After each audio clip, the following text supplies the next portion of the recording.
I was going for ruler of everything, and it ended up sounding like Elmo's World. That's what they call being partially tone deaf, baby. Alright. There's something weird going on outside. I need to check that. Uh-oh. That's an ominous note to start our stream on. Let's see. Did you die?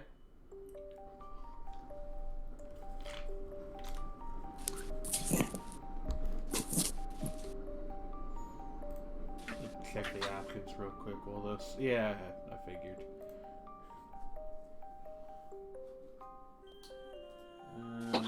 By the way, if you're watching the VOD, feel free to skip ahead to whenever the actual game starts.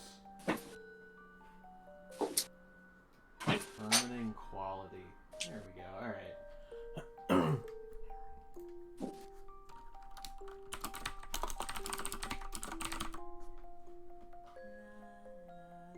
Ads. Commercial break failed? Huh. We will fast forward the universe.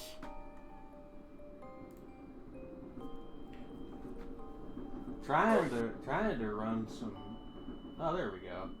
How weird. Alright, well, I will be right back if you're still watching this somehow.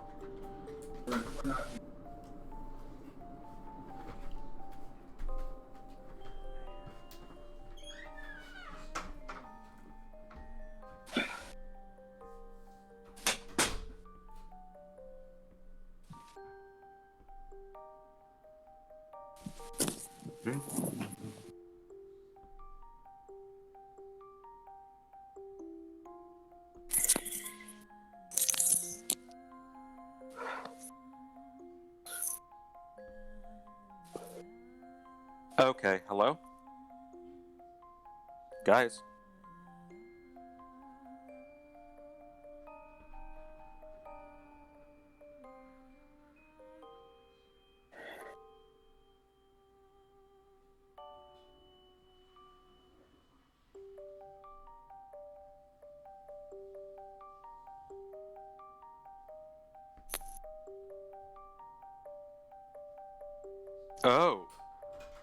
Oh, that's what happened. I thought I was muted. Alrighty. Let's get to this show on the road.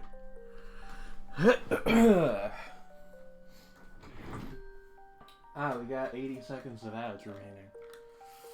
Hello? Hello. Hi. Oh, I thought I was muted for a second. It turns out, that you were just not in the room. I never told... You can even see it on the screen share. I ran the ad break, and then didn't send it. Brilliant.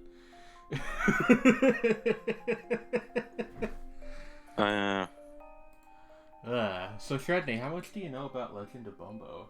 I know nothing about it. Oh, this will be fun, then. Alright, we got about 45 seconds left before the ad break concludes. We getting any funny ads? I hope we are. We have, the wildest selection of possible commercials of any broadcast service that has ever existed.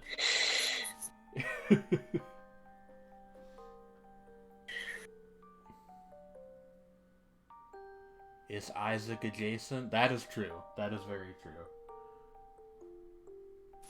Oh, wait a second. Isn't that the other game by the guy who did Isaac? Well, he's done many games, but yeah. I mean, he's done many, but that's the other one that people immediately think of. This is the new one by Edmund McMillan, and it takes place in the Isaac universe. But yeah, hello, all good people on the stream. The ad break has just ended, and welcome to the Legend of Bumbo. I'm Planet Jane. There's Shredney Vashtar. Yep. And we're gonna play... Well, alternately, I'm Henry the Eighth, I am. Henry the Eighth, I am. I got married to the widow next door. She's been married 7 times before. You're not, though. One of them was an Henry, so Henry the Eighth, I am. This is nothing. I planned that over half an hour in advance. Gonna fucking destroy you. No, alright. This is Legend of Bumbo. If you are not familiar, this is the new one from Edmund Macmillan, developed in collaboration with a fellow named James Id, or Eid. I don't know how you pronounce his last name. Anyway, and this is a tile matching puzzle game with like a bunch of extra stuff on top. It takes place in the same universe as The Binding of Isaac, and it's an Edmund Macmillan game, so you know everything's gonna be all dirty, grody, nasty, because that's just how he does his stuff. So we're gonna exist, and we're gonna have a good time matching some tiles. Are you ready, Shred? Neat. Yes, I'm very ready. The most fun character is the fourth one you unlock. I have unlocked, obviously the Bumbo that you start with. I've also unlocked Bumbo the Nimble and Bumbo the Stout. I have not unlocked the guy after him yet. Alright, so, in this game, you've got your field of enemies up top. In this case, they're these weird donut men. You got your board down here. You match 4 or more tiles to get various effects that let you do things to your enemies. We match these. We can create a barrier. This is very useful. We also get a corresponding color of mana. We got brown mana from doing that. Okay. And you As opposed to gray mana, green mana, yellow mana, and white mana. Yeah, you get the idea. We get the mana to use various spells. Brown doesn't do anything for us right now, but you get the picture. You know, it's kind of funny is that, like, mana is an actual religious concept in Polynesian cultures. Yeah, I always found that knew odd. That, actually. It's one of those things that used to have a very specific meaning, and now it's got a very general one. Oh, I mean, like... It's just Puzzle Quest. Yeah, basically. It is similar in principle, but to how it's used in more of a video game or RPG context, because it is directly referencing it. But it is, like... It has to do with, like, spiritual fortitude. And, like, the notion of, like, charisma. It's like the equivalent, a similar idea to charisma. You know what I mean? Like in the classical sense. Sort of? Like, you know... Also, like... wow, it took us less than 10 minutes to get into a, like, relatively obscure religious concept. If this is the first video you're watching on my channel, you're watching the VOD, welcome. All of ours are like this. Yeah, it's like... It's what we do. What our regular conversations are like, they consist of anime discussion, weird, obscure, like, informational tangents, occasionally really heavy shit, personal stuff of, like, weird anecdotes from our lives in various parts of the country. I got one on that note when you're done giving our hypothetical new listeners the primer. But go on first. Music discussion. Extremely tongue-in-cheek sexual innuendo. And occasionally, we even mention what's going on in the game. Yup. Like how it just made a sick double column. Oh, and internet culture comes up a lot. Internet culture, yes. But that's just kind of a given, I feel like. That one's not that weird. That's the one thing we do that's pretty... get into, like, deep lore sometimes, like Warrior Cats fandom. Well, yeah, that's true. We have, in fact, on more than one occasion, discussed the Warrior Cats fandom. We've gone the fuck in on Warriors. We spent a whole episode reading the Wikipedia article for Warriors and discussing Warriors fan fiction and stuff. That was a Shapes and Forms episode, which is our like regular show. Yeah, and it's even more berserk than this. And despite the fact that Trey is involved, who tends to mellow things out, but he's like, he has no power over us. It's amazing. Is like he's the moderating influence. Yeah. But he makes like really warped jokes a lot. We bring our sick, twisted humor. Blah blah blah. Something. It's just like South Park. I mean, it's no. Ooh, we're only in of the same type. I will. Only insofar as we have no standards. That's true. Deltora Quest. Did you know that Deltora Quest, weirdly enough, got an anime of all things? Yeah. Wow, I know almost nothing about Deltora Quest except that it was one of those games that did indeed get an anime super early on. No. Deltora Quest is a series of Australian young adult fantasy books. Yeah, shit. I confused it. Deltora Quest, yeah, isn't that the one with, like, the dark elves or something? Maybe. I don't know very much about it. I saw a little bit of it on the Hub when that was still a going concern. Oh.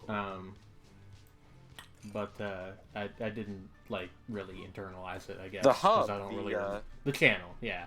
I know, that's the one where the two things I know from it are Friendship is Magic and Dan Versus.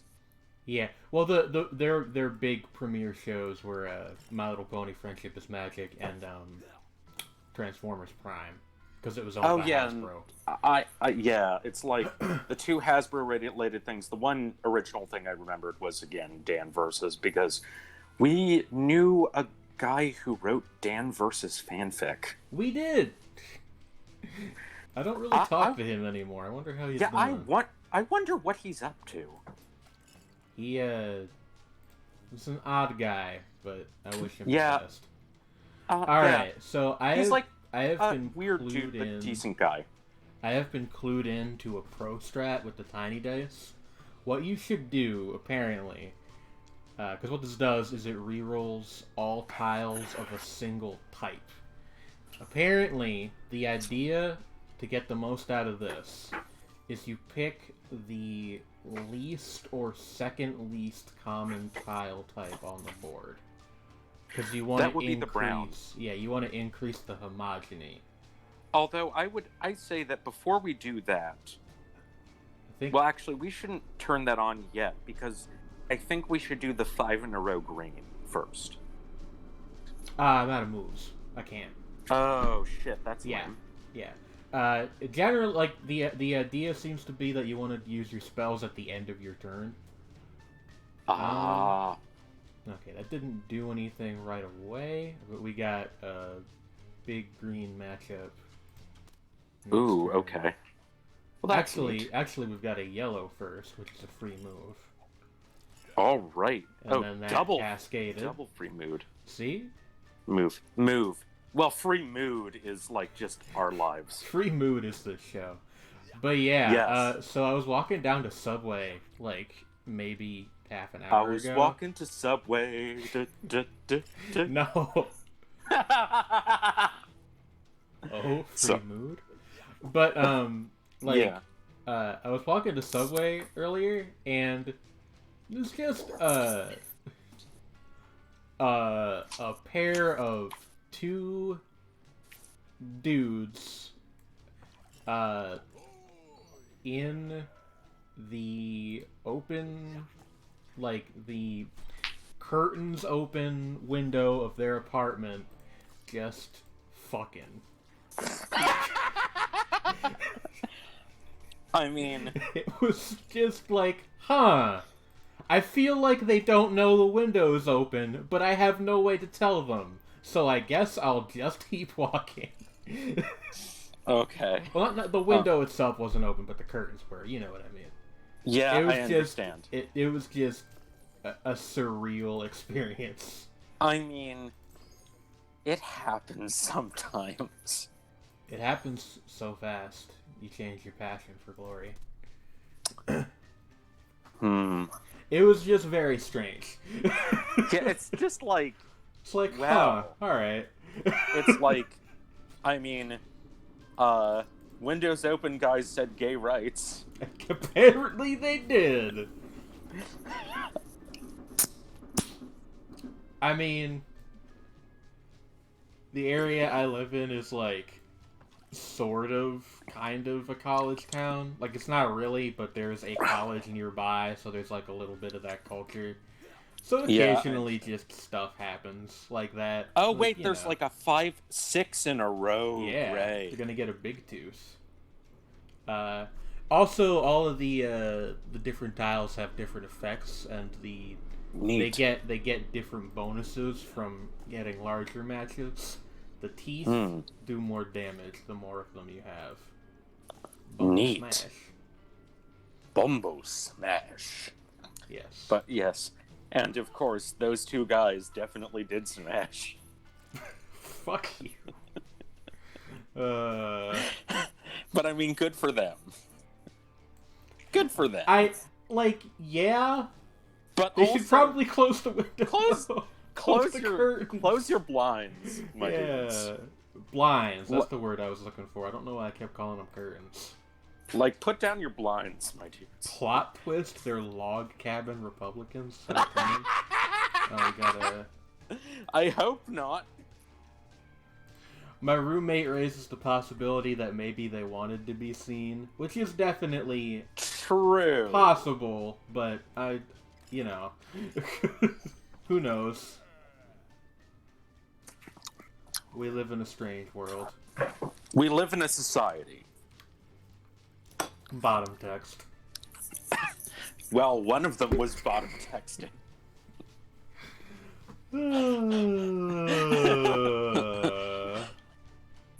Ooh, baby, a triple. I believe Hines was referring to one of my matches on the board, I know. but also, But also, it's a meme. Yeah. Also, it's meme. Oh, you think you too good for internet funny? Yeah, I don't know what accent that was. But it was like Russian, but from a specific part of Russia that I'm not privy to. Well, yes. Is meme. You want meme? You want the good memes? Alright, what do we got here? Gain gray mana, or +1 damage and life gain. I mean, I'll go with mushroom because memes. Well, yeah, also this is a charge item. It doesn't actually take up any of our mana. It just recharges. Loaf. Beware of the corn. Oh no. Ew. The dude has strange things going on. There's been a shit golem in like several of his games. Hey, thanks for the notification, Windows. You seeing that? I mean, I saw the edge of it, yes. Something, somebody resigned in the administration. I don't know. Who cares? We don't talk about... You mean the presidential administration? Yeah. Oh, did Stephen Miller resign? Holy shit! I don't know. I couldn't read the pop-up before it vanished. Somebody resigned. You mean Stephen Miller, the literal Nazi? Who can say? Resigning in this administration is more common than not. That's very true. True point, but if it's Stephen Miller, then it's like, man, they're running. Man, they're running. I mean, they are. Like, only acceptable political conversation. The impending impeachment. We hope so.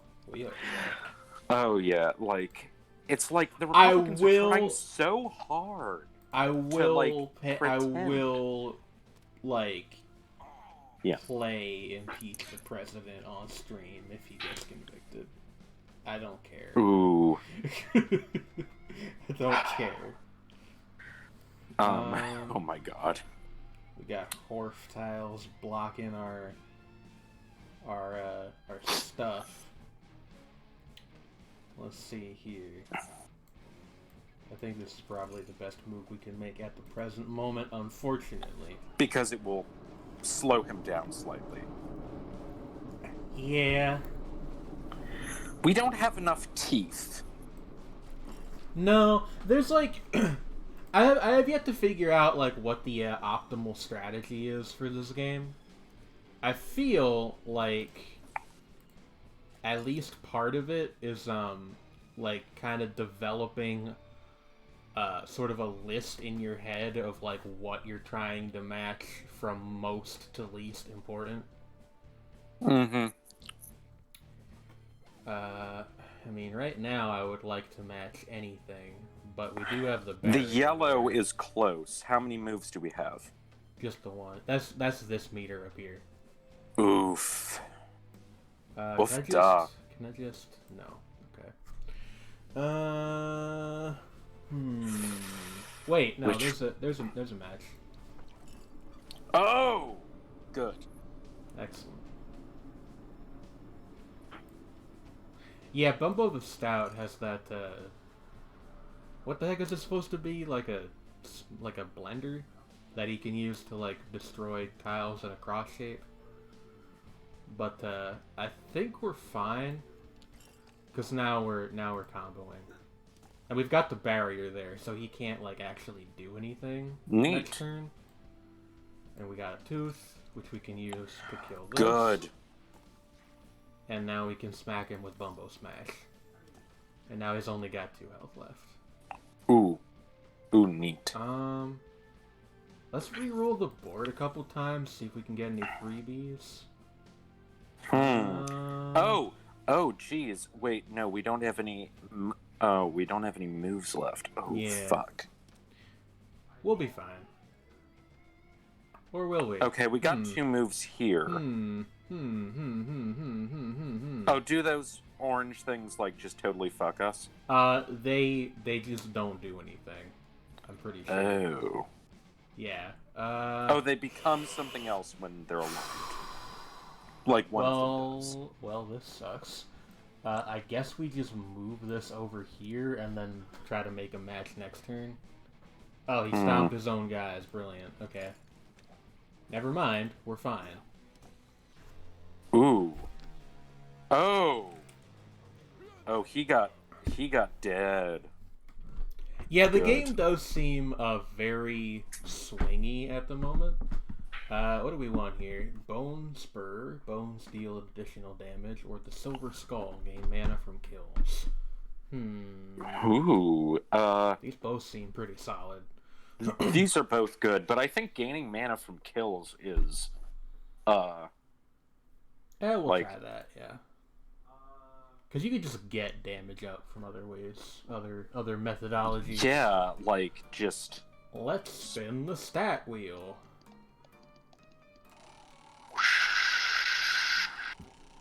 I love that it's like we got this, you know, ridiculous like Vanna White in a bikini, but it's like, you know, done as a little stick figure. It's a Bikini Isaac. I know, it's so good. What do we want here? Spell Hurt More. Yes, let us apply that to Bumbo Smash. That seems like a good investment. Yeah.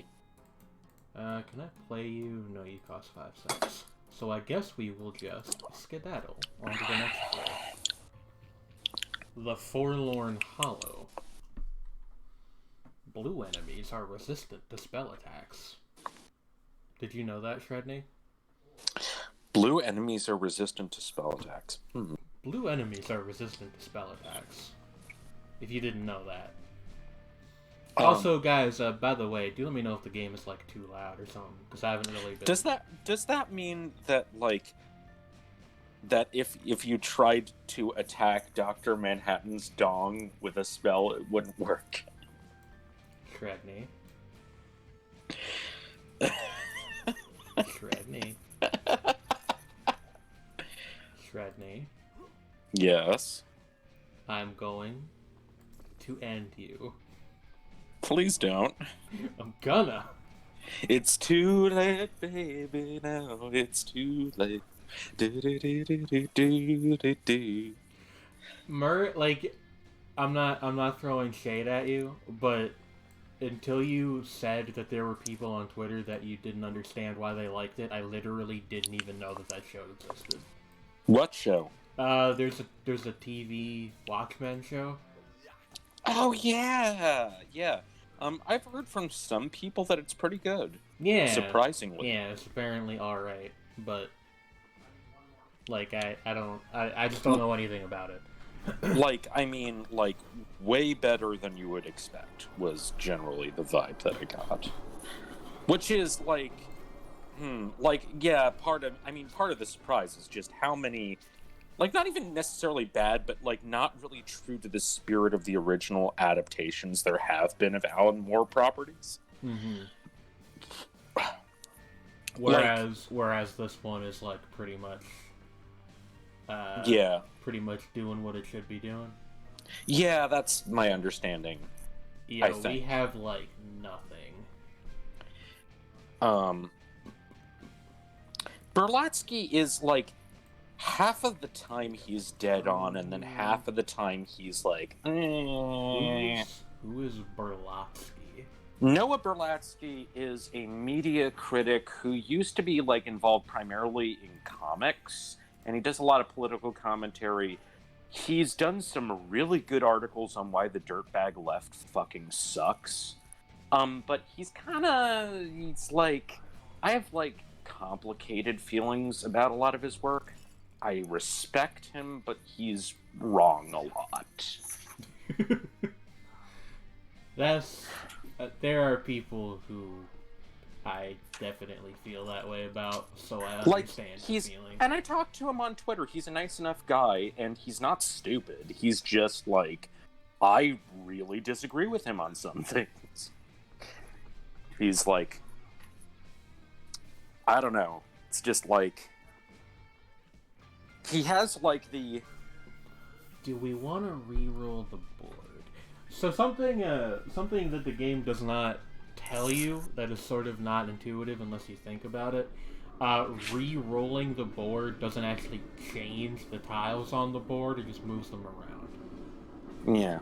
So, I think we might be able to luck into a green match? No, but we got one set up for next turn, so that's fine. Neat. I didn't realize that guy was attacking. That's my bad. Oh. Shoot. Well. Womp. Womp. At least we have a fair amount of HP. We also have set up for all kinds of shit with, like, teeth. Yeah, well, like, none of them are within one move. So I'm gonna... That's the main problem. Yeah. Gonna think here. Like, I don't know if re-rolling is worth it here. Hello, Ariamona. Indeed, Chimkin. No, I'm gonna do the tiny dice reroll on the yellow, I think. Okay. There we go. Ooh, good. Murdered. Alright, and delicious murder. We got 4 plays of the crystal ball. So let's see here. That is a good setup for next turn, so we'll stop right there. Oh,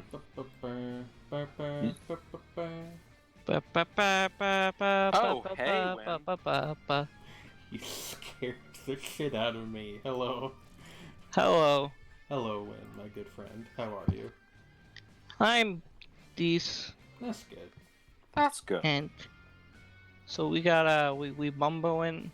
Yeah, Bumbo won. We Bumbo hard. Or hardly Bumbo. Bumbo and hard or hardly Bumbo? I Bumbo, you Bumbo, he, she, they, Bumbo. It Bumbo. Hey, Bumbo. That was a SpongeBob Italiano, reference. Bumbo. What is? I thought this was like a side scroller. No, it's a like tile matching puzzle game. Which also has combat elements. Yeah, which is like also an RPG. It's apparently like a pretty direct rip of Puzzle Quest, but I've never played Yeah, Puzzle Quest. that's. This is like a whole genre. Yeah. Not a large genre, but it's Yeah, it's something. a decently big genre. You know what else is a decently big It's genre? just they're mostly on mobile. That makes sense. You know what else is a decently big genre? Oh, what? Your mother. Also, what's that game? How to build a boat or something? Do you know what And I'm if talking I about? had a boat, I I'd go out on the I think I ocean. do actually. Marone, you don't need to try to make this game gross. It will do it for you. You really don't. It's just not necessary. Like, you do not need to reference semen to make this game gross. I've got a bunch of heart tiles on the board, which is not a common occurrence. Legend of Bumhole, oh lord. I mean, yes, but no. The weird, like, there's like some cultural stuff going on there, possibly, in like a broader sense, but we don't need to get into that. What does that mean? Like, I feel like people would raise a lot more of a fuss about Isaac if there was semen in it. Like, you must I'm not Good kidding. point. I just think that's Good true. point. Yeah. build a boat. Is the name of the game. Okay. It was a I've heard really of good that. Yeah. matching game. Hmm. It's currently $1.69 on Steam. Nice. You Also, must build a 13 boat. cents Go by look into 13 cents. So I really do not like the aesthetic of Isaac myself, but Yeah, I mean, it's not my favorite thing in the world either, but it's one of those things where, like... But I'm not gonna, make a fuss about it. Yeah! No. What I meant is, like... I feel like you can do a big funny about most bodily fluids and nobody really cares. I feel like if you do one about cum, people, like, raise a fuss. I would raise a fuss because of the fact you're playing as a child. That is one thing. Like, one angle. And I think the other is just, like... I don't know. I mean, there is a cultural thing of... Yeah. People are more okay with violence than they are with... And I think, like, people are... Like, it becomes more unsettling. Which, I mean, I guess, because it has weird implications. But then, Thank you, Isaac Ramona. already is. We now have You Must Build a Boat. Neat. Perhaps we will play that later on. It is a good video game. But it's like, I think, yeah, it's like I guess there are certain buttons that I think people do not like having pressed, particularly in American culture. Yeah. It's the whole thing. Like the start button. Like the start button, yeah.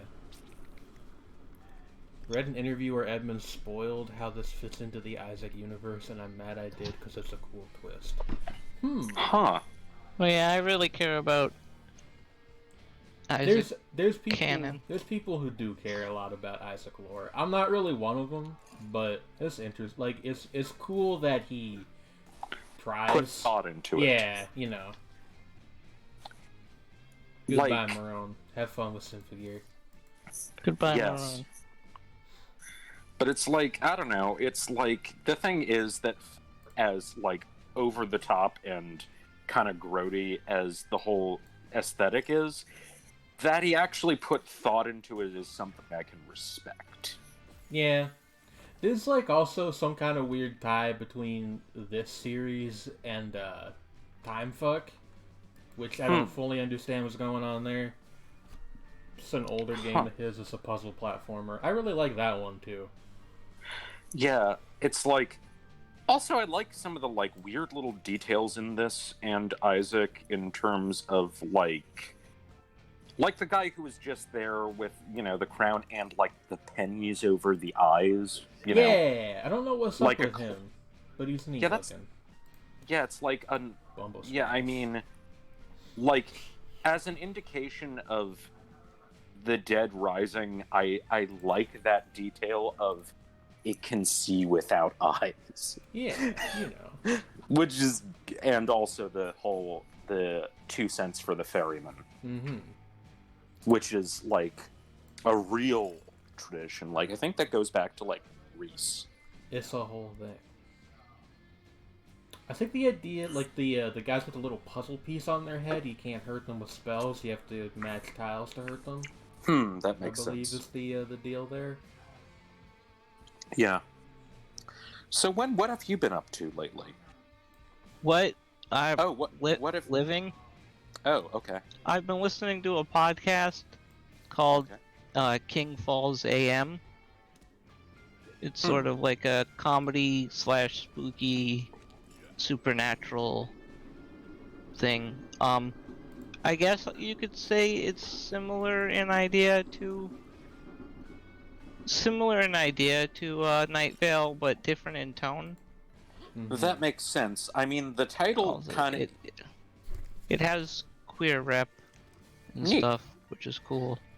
That is neat. I was just thinking that, like, the title reminds me of, like, gave me the sense of, like, weird old AM radio broadcasts, and that is a good, like, aesthetic to take on if you're doing the horror comedy thing. I do have to say that every time you say the name, it makes me think King Falls AF. Which I assume is what fans of the program describe it as being like. Well, that would be what they would describe the podcast that's very similar to it is like. Whatever podcast that might be. Yeah, it's it's like, AF. This is King Falls AF. Or King Falls AM AF. I listen to very few podcasts, mostly just Mabim Bam. I did listen to Night Vale for a little while, and I kind of fell off the train, like, around when everyone else did. I still don't entirely know what happened with the fandom there. Yeah, me neither. Dissolved. I think it was like Tumblr semi-died, and then most of the Night Vale fandom died. Well, no, it was before that, and, like, there's still fans of it. Definitely, because it's still ongoing, and they got, like, books now. I saw one at a Barnes & Noble, like, a year or two ago. Yeah, I know that there are still Night Vale fans. I'm just saying, like, it seems like the fandom shrank significantly at some point. Yeah. What podcasts do I listen to? I listen to Noise Extra, which used to be the Merzcast, and now just covers noise, dark ambient, and industrial in general. And is really fun. I occasionally watch the, what is it called? Or not watch, listen to the History of Philosophy with No Breaks, I think it is. You know, Wynn made that same mistake yesterday. You said What mistake? You said you watched a podcast, and I can't stop thinking of the idea of someone, like, watching a podcast somehow. Oh, I mean, well, actually, I watch a podcast with a video component, Sidewalk Slam. I would argue that that's not a podcast at that point. I mean, it is, like, you can listen to it in podcast form or just watch it as kind of like a show. I watched up until, like, an episode where they were talking about, a lady that I really don't like. I'm blanking. She was a guest. He was there for not a very long time. That MMA fighter that's a transphobic piece of shit. Oh, I know who you're talking about, but I don't remember her name either. Which is fine. Yeah, she seems... Yeah, Ronda Rousey. That's it. She's made some comments, which, there's... Yeah, no, she's a legitimately horrible person. Yeah. But yeah, nah, they're mainly just covering on and off. like, and mind you, I do not watch wrestling, but I find Oh yeah, neither do I. Graham and Adam very entertaining. So Yeah. And like, especially the fact that they like actually are able to follow this stuff and have like things that are interesting to say about it. Yeah, And I don't actually. You get in what? I was just gonna say I also don't actually watch wrestling. Yeah, I can understand that. It's like, but yeah, it's like you get. I don't watch wrestling, but I play one on TV.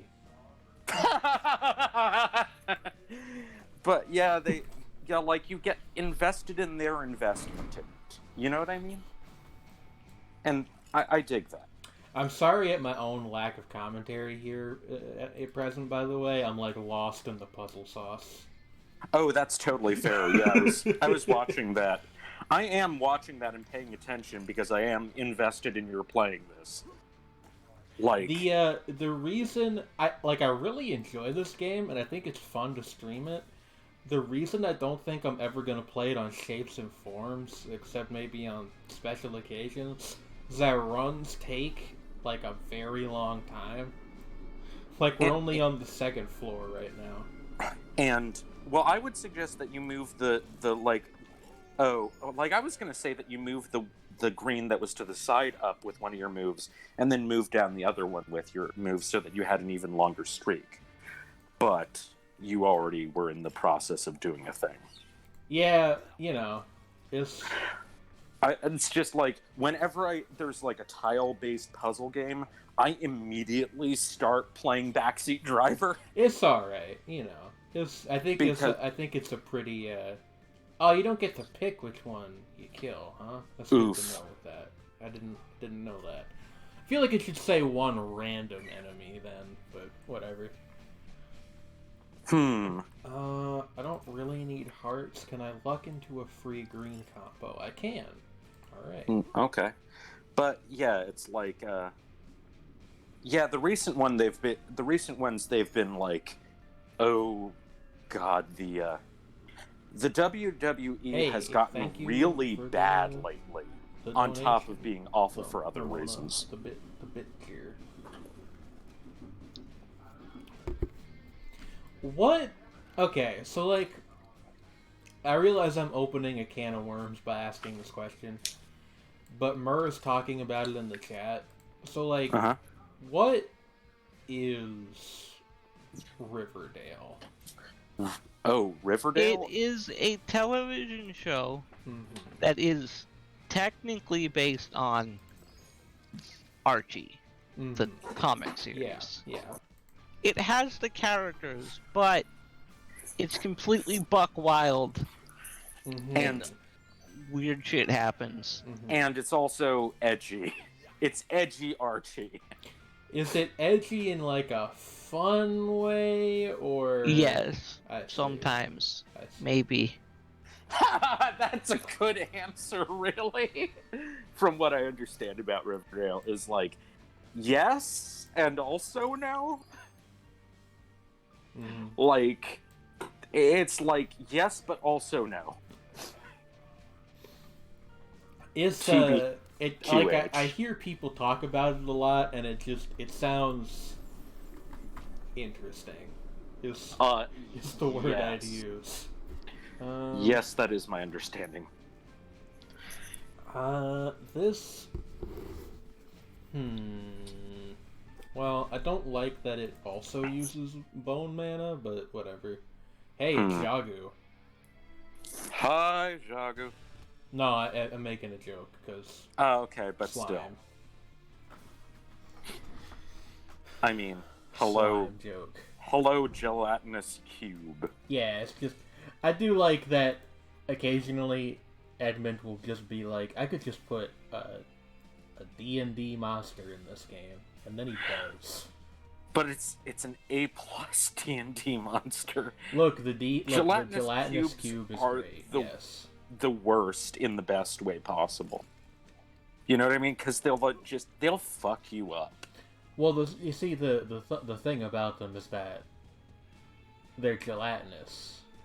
And they're cubes. And they're cubes. Important part of that It's the fact they're cubes. They are cubes, it's true. What are some other things that are shaped like cubes? Cubes. Good point. Tofu cubes. Get a fiber next turn. Ooh, it heals over Train. time. Huh.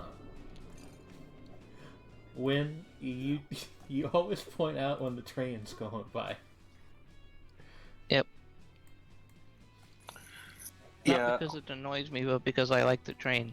I mean, Trains it's a are good good. train. I use it to get home sometimes when I am out doing grocery shopping and I'm like too tired to walk all the way back. Just take the light rail instead. You know, it's funny. The train is closer here, but because of all to where I am, you know, where I currently live, than back when I lived in Cheltenham. But when I lived in Cheltenham, because of the Bumbo hills, smash. I could hear the train much more clearly because it would echo up through the park and across the hills. Like, and there weren't that many buildings in the way because it was a suburban area, and you would hear these freight trains going by in the middle of the night, and it was really quite cool. Interesting. Also, there were several points in there where you were dangerously close to coming up with a song. Like Downtown Train? No, just like an original composition from the mind of Sredni Vashtar. Although, you know, especially the original Tom Waits version of Downtown Train is just, like, so good. The good version, yeah, you know. Yeah, I mean, the Rod Stewart version is fine, it's just not as great as the Tom Waits version. And I am like a minor Rod Stewart apologist. I really don't like the Rod Stewart version. That's fair. Yeah. It's, like, valid. It's just, I actually don't mind it, personally. I think It's we fine. can just kill it. Let's see here. This will make a big tooth. Yeah. Ooh, big tooth. There we go. Boom. I like the aesthetic of the gelatinous cube there. Yeah. I also like the paper cut, like the paper craft look of the game. Yeah, it's neat. Yes, I will take the chicken bone because that synergizes with all the bone mana stuff we got. I could spin the stat wheel, or I could get some stuff over here. I'm not gonna do that. I'm gonna spin the stat wheel.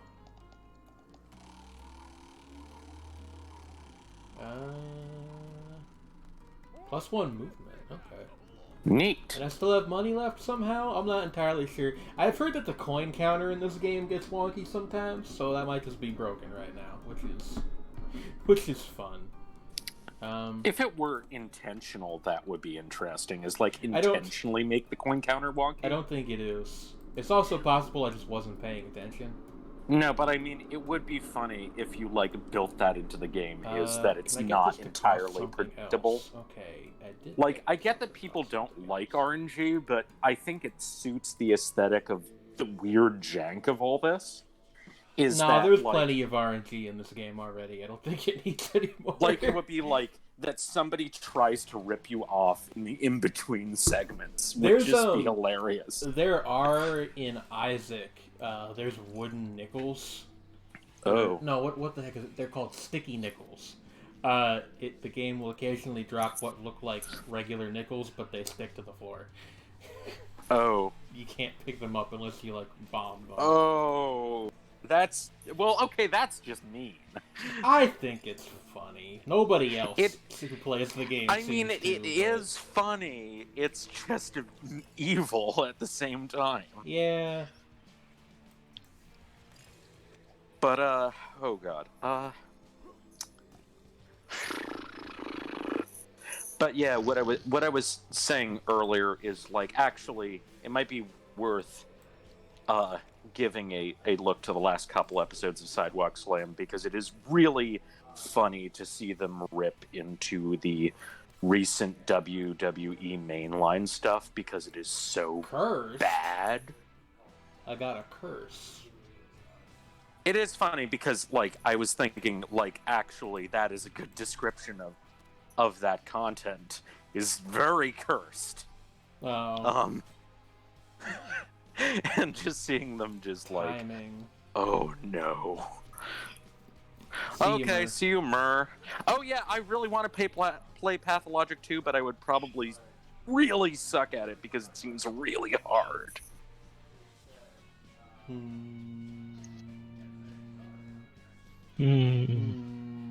doing a think about this board. Let me see here. Could just make a bone, big bone right here. Well, you don't get big bone, you get multiple bones. But whatever, it's all the same stuff. And Bumbo Smash? Why is it? Bumbo. Oh, the blob has health too, I see. Like the little bubble in front of him.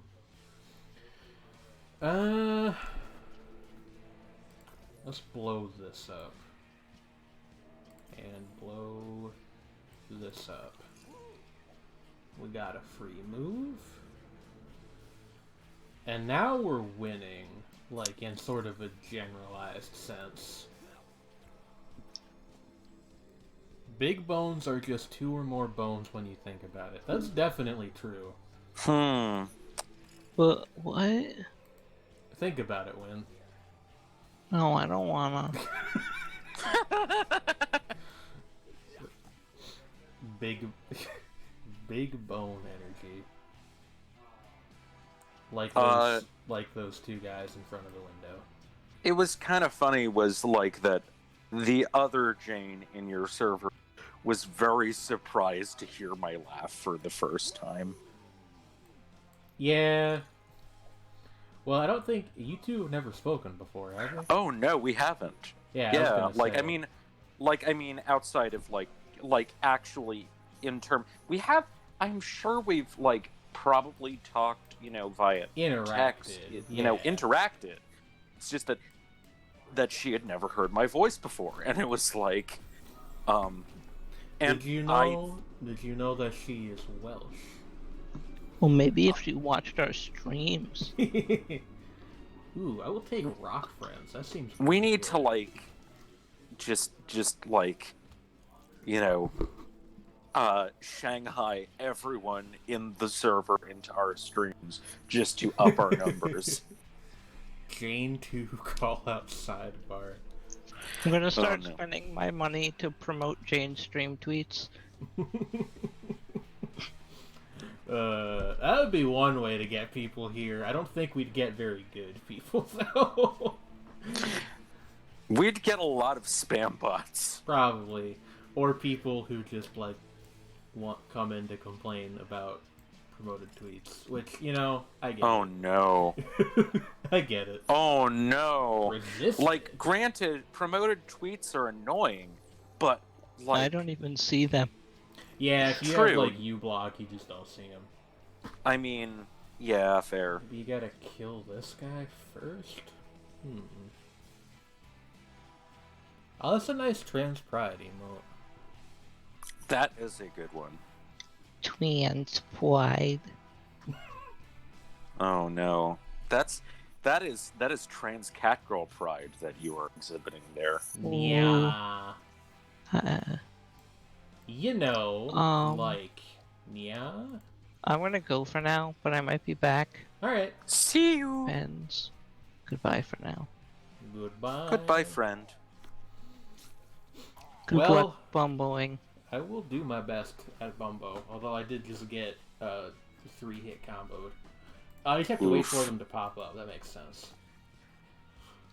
Well, Shredney, I guess it's just you, me, and Bumbo. Extremely Bumbo. But if you're Bumbo and I'm Bumbo, who's driving the plane? Driving the plane? You drive a plane. I'm confused. It's just not called that. I'm confused. What are you confused about? You can totally drive a plane. Psyduck emote. I wish I had a Psyduck emote. That would be great. Oh my god. what I secret server the stream calls are held on? We actually don't have a server. We just have like a little group DM, and this is literally we did or do technically have a micro server. I did have one for for like organizing streams back when I did it more infrequently, but generally like very few people from the other ones ever showed up, and I kind of prefer to keep it to just us four generally nowadays. Yeah, fair. Cause you know. Yeah. You know how it goes. Right, I forgot that the guys with like the anime veins on their heads, they get 2 moves. Give me a tooth? You didn't give me a tooth. But I can make a tooth, so that's fine. Make tooth. Have tooth, will travel. Indeed.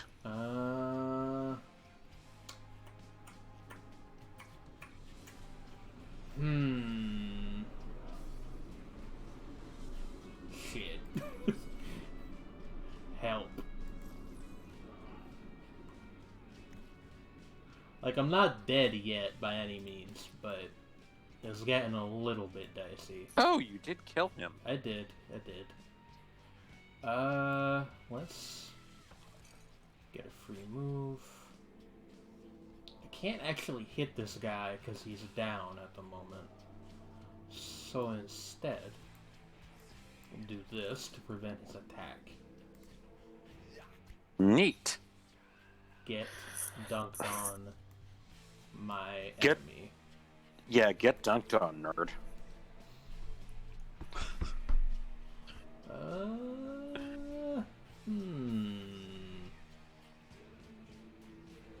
Does it do anything if I hit you when you're down? Does it, like, disrupt your attack? No. Alright, well... Oh, you live in lame. What if I Bumbo smash you? No. Okay. Oh, lame. He's just completely immune when he's down. Like, oh wait, hold on. I have another. But he also can't attack, can he? No. Well, yeah. Well, no. That's what the exclamation point means. Is that they're about to attack. He can attack while he's down. I think attacking makes him pop up. Oh. So what we really want, what we really want, is Tell me what you want. What you really want. Yeah. Is I want to. Why can I not think? Is we want a barrier. There we go. How do you barrier? The brown ones. Okay, brown mana is barrier. Yes. So it's like it's like building a wall. Yeah. Out of turds. Yeah. Well, I mean, to be fair, fossilized turds form into coprolites, which are very hardy, and also even dried cow dung makes a very good building material. Why do you know that?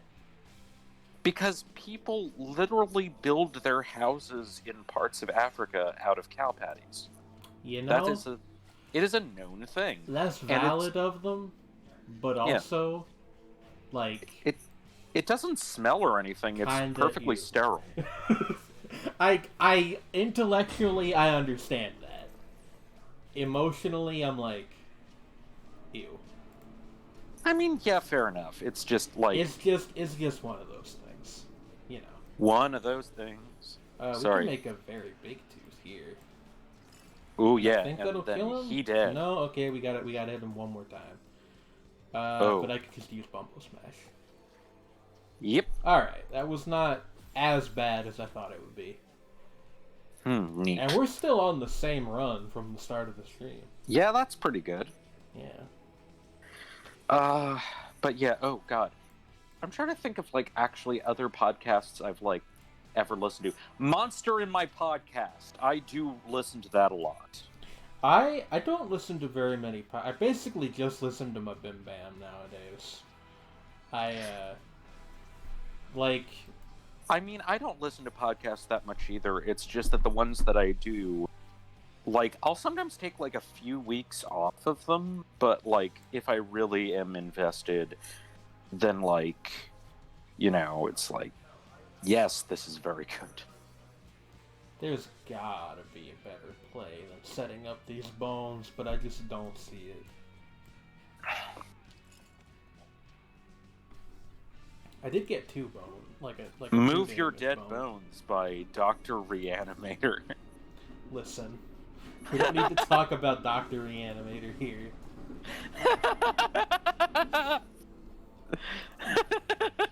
Shot the bloody. Have you ever heard the fucking 80s version of Monster Mash?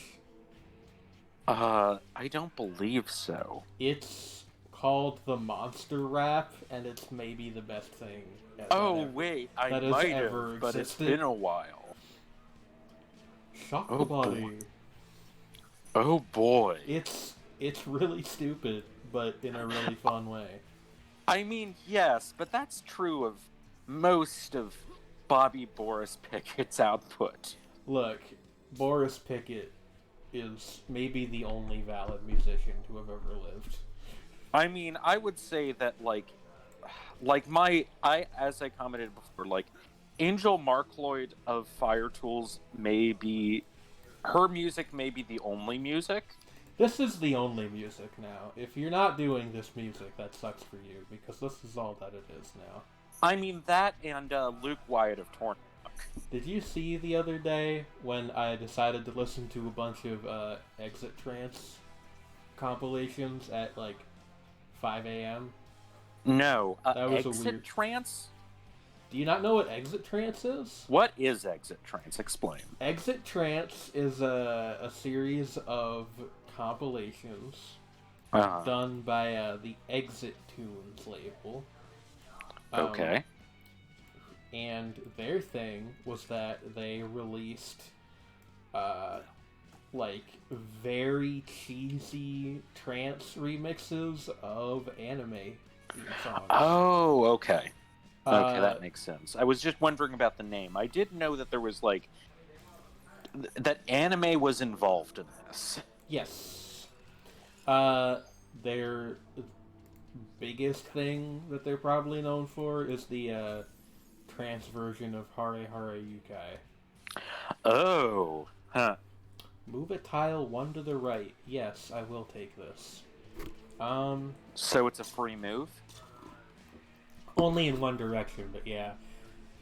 Still cool. How much longer do I think I will be on? That is a mystery. Depends on how long I feel like going. But yeah, if you gotta go somewhere, don't be afraid to dip. We're just gonna party all the time. We're gonna party until I no longer feel like partying. I would say probably like at least another hour. Can you DVR the... I mean, that's what a Twitch VOD is. I got a YouTube channel where I upload the VODs for these, which I forgot to do my one for Illusion of Gaia the other day, so I should do that after the stream. Incidentally, I'm just thinking, actually, speaking of Fire Tools, she released a new album, and I need to listen to it. Another new one? The one that's what is it called? The one with the subtitle. You know, the one That's title. That's not very specific for her. God. It was some months ago that she released it. Like the jazz one? No. I don't know if it's I don't think so. Well, like it what the hell? Bubble Universe. No, the other one. Okay. I listened to Bubble Universe, and that was a very good album. Yeah, this one is more of her vocal stuff. Okay. You know, like the insane mix of like vaporwave and black metal that she is sort of notorious in a good way for. Notorious in a Good Way is my favorite posthumous Biggie album.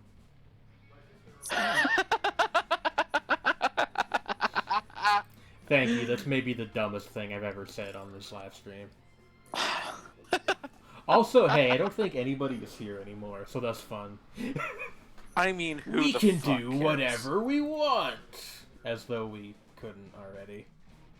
You know, like So basically, we're acting out the plot of Fetus's song "Viva," which is the chorus is "I can do any goddamn thing I want." Yeah, which Shredney? because Fetus. Shredney? Yes. I'm going to put you in a box. Fetus is great though. I'm gonna put you in a box. Fetus is like A+. TBQH. Shredney? Oh, Heinz is still here. Hello, Heinz. Of course Heinz is still here. I'm sorry. I'm a fool who doesn't know things sometimes. Jimmy Fetus Thirlwell. It's sort of like weird Al Yankovic. Remember when people called fucking Death Stranding Norman Reedus and the Funky Fetus? That was fun. Oh my fucking god. I still don't know if people like that game largely. From what I've seen, it kind of looks like really bad, but maybe it's just not for me. It seems like an extremely not game. A what? But but it's one of those ones with a mixed reception precisely because there are a lot of people who share your aesthetic distaste for what it's doing. But there are also a lot of people who are like, actually, this is kind of cool. I didn't expect that I would like this sort of thing, but it's neat. Oh, no. I enjoy environmental exploration games, which I think is what it's kind of trying to be. I think it's, there's more going on, apparently. As it goes on, more stuff happens. I see. It's like there is a plot that gradually emerges and you realize, oh, that's what it's going for. And you're and it kind of it fucks with you a little. Not necessarily in a bad way, just you ain't got PS4. Isn't it available on PC too? Or am I making that up? I think it might be, but I don't know. I think it's taking a while to roll Not out yet. to all Okay. platforms. They're doing a staggered release, I understand. Yeah, exactly. But, so yeah, Norman Reedus and his Funky Fetus. Norman Reedus and the Funky Fetus. That sounds like a band. It sounds like a band. I don't know if it's a band I'd want to listen to, but... Yeah, I mean, fair, but it's but that's true of, a lot of potential band names. It's That's true. Norman Reedus and his Funky Fetus sounds like... It sounds like a joke band that's also really heavily influenced by, actually legit music. Legit music sounds like a record label while we're talking about this whole... Actually legit music? Or just legit music? Legit music. It's like one of those bad, small rap labels from the early 2000s. Oh, true. Wow, it could be a decidedly dire music label. Like fucking Sunface or any of those labels that aren't around anymore. Oof. I don't even know Sunface, and I just get this impression of It was one of there were a lot of in the 2000s there were a lot of labels. I might have the name wrong actually now that I think of it, but there were a lot of labels that basically just only signed battle rappers, which is not a thing you want to do if you want to be a label that makes good music. I mean, as you said, there are a handful of battle rappers who could translate that into actually good rap. Yeah. But, outside of the battle arena, as it were. I know what you mean, yeah. But, it's a small percentage because it's such a different discipline. Yeah. It's a different, skill set. Exactly, yeah. It's it is a talent that, is worth, what is it called? It's worth acknowledging. It's just, not the same skill set as actually straightforward hip-hop. Yeah. Like, if anything, now that I think of it, it's, like, probably closer to, like, slam poetry, or conversely, in the total opposite direction, like various forms of instrumental improvisation, just in word and rhythmic form. I've heard it compared to both, so I think that's not an unfair comparison. Yeah, like, I mean, I'm just saying, is like, I think that, like, it is a distinctly different discipline. Mm-hmm. We've Um, almost got this guy. I just need to hit him one more time with a puzzle. And, piece. I mean, the thing is, if you can do that and, like, more traditional, like, rapping really well, then, I mean, you probably got it made. If you know the right people. Yeah. Do you don't follow hip-hop as closely as I do. Do you remember that weird period where people were trying to sell Drake as a battle rapper? Because that happened. I don't really, but I do. I hey, know that there was a period when he had, like, that aggro bravado thing really... Shredney. Yeah? I won. Oh, dear. I wonder if I unlocked anything. Let's find out. Oh, wait, yeah. Oh, neat. Let's see. Let's see. I really hope that Screamer Claus is that guy's real last name. Because fuck, that's good. Just like, I changed my name to... No, okay, we didn't unlock anything, I guess. I think what I need to do to unlock the next character is beat the game with Bumbo the Stout. So we'll do that in a minute. I'm gonna run some ads, go get a drink, use the restroom, all that sounds good stuff. I'm gonna run and, like, I don't know, get food and eat the food before we get back on the air. We got 3 minutes. Okay. Enjoy our commercials, and if they're funny, please. Woohoo! Alrighty, I'll be back in a sec. Yeah.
was mad that he knew he'd been had, so we shot at the sun with a gun. I'm back. I don't believe Shredney is, but that's fine. I will continue in their absence until they return. So, we played as Bumbo the Brave last time. We're gonna play as Bumbo the Stout, and hopefully unlock some stuff.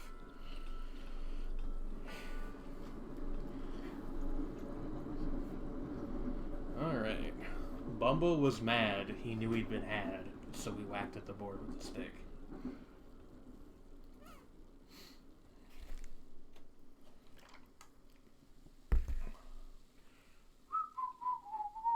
I shouldn't whistle on stream. It's like, I've been on the other end of that, and it's like the worst audio-wise. Alright, what do we got here? Not much on our first turn. We can make a brown match and get a barrier set up. Oh right, we need that to use whack away, so that's actually quite good. I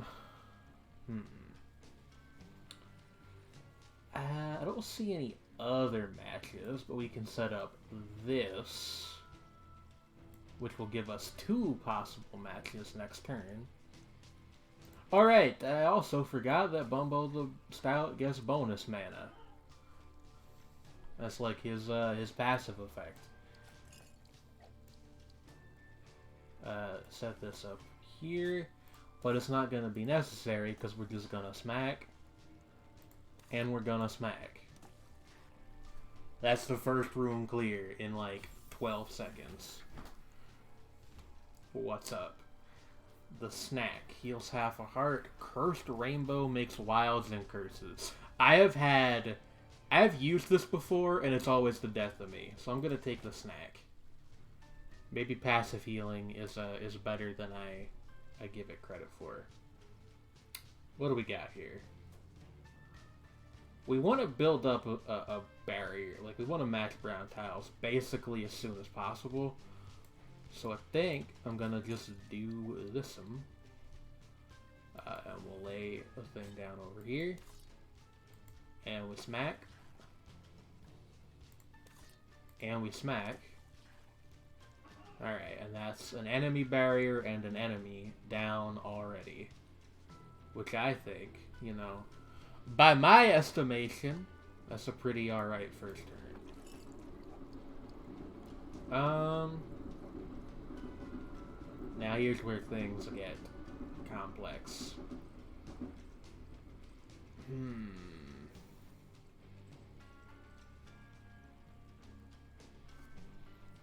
Let me think here.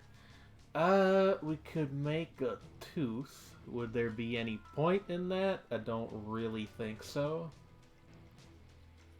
Wait, hold up. Hold up. We could do this, which will make a tooth match, and also set up a green match for next turn. I think, unfortunately, that's about as good as we can do. We're gonna get hit twice, which is real annoying. Especially when we've only got 2 hearts. I guess it's good that we got the snack. Get the green match. I really could have used that last turn, honestly, but it is what it is.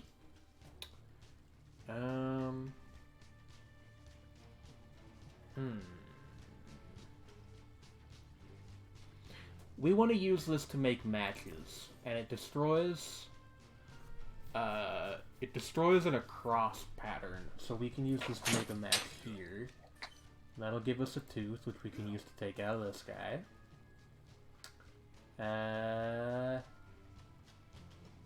And I think that's our turn, essentially. Well, we can make a bone. Knick-knack, paddywhack, give a dog a bone.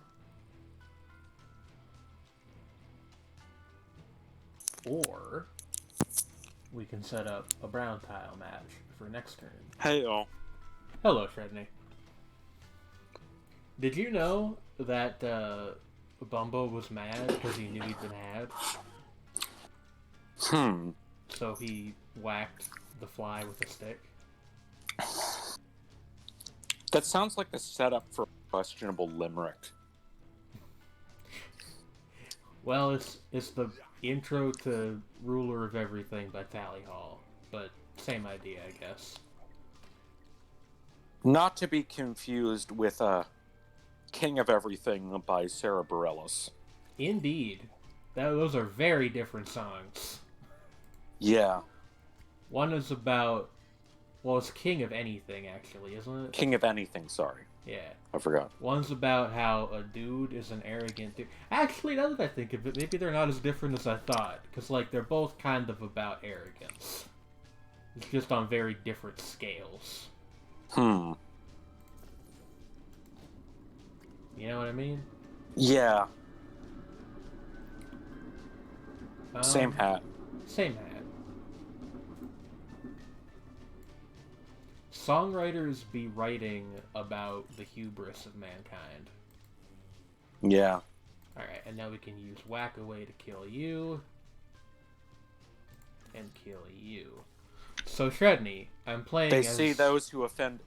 They see those who offend the gods rolling, and they hate them. What?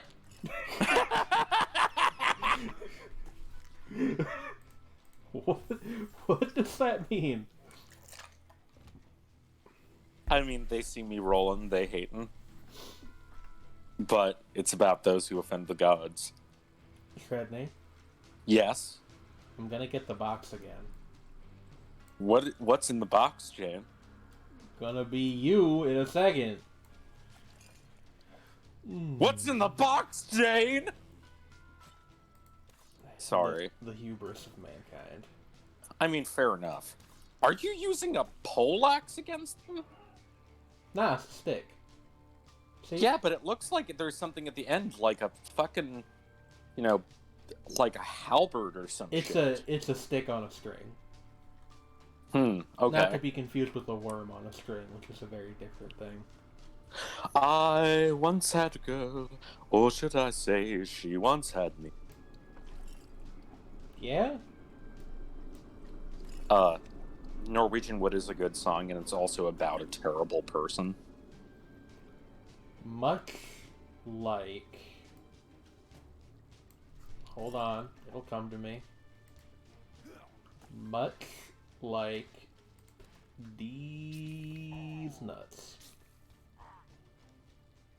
Brilliant. Flawless. Jane, I think you may have a problem. With what? I think you may have a problem, Jane. With what, my good friend Shredney? Do I even have to answer? With what? Oh, make a row of teeth. I mean, teeth don't really do anything for me here. They don't? I mean, like I can hit somebody with them, but it's not. Yeah, big tooth would like take that guy out. Well, a four tile match is only a 1 damage tooth. Oh, okay, that makes sense. Or actually, hold on, what is our damage stat? It might be 2. No, it's only 1. Okay. Well, still, it testing takes out. the guy Actually, down to well, 1. here we can get a green match, which is actually more Quite useful because it powers up our.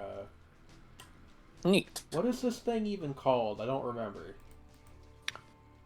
Grappling. It's not a grappling hook. It's like a. It isn't. It's like a blender or something. Oh. It destroys tiles in a cross pattern. Oh, cool. Oh yeah, that thing. It's not the Miss Bomb. The what? There was the Ms. Bomb or Miss Bomb, the one with the blushing. The blushing bomb. Yeah. No, that one destroys everything in the like a tile and all the tiles touching it. Yeah. This one destroys things in a cross pattern. So you've got I was gonna say there's the bone match and the green match. Bone Match McGee. That's what they call me. Huh. Do you know why they call me that? Because you match bones? Because I match the bones! Hustle bones coming out my mouth? Hustle bones, da-da, da-da, Whoa. Bones coming out my mouth. Achievement unlocked. From the double 4 piss? Yes, did you see what it was called? No. Mega PP. Mega Peepee. Mega Peepee sounds like an island in the South Pacific. Fuck off. You're not wrong, but also fuck off.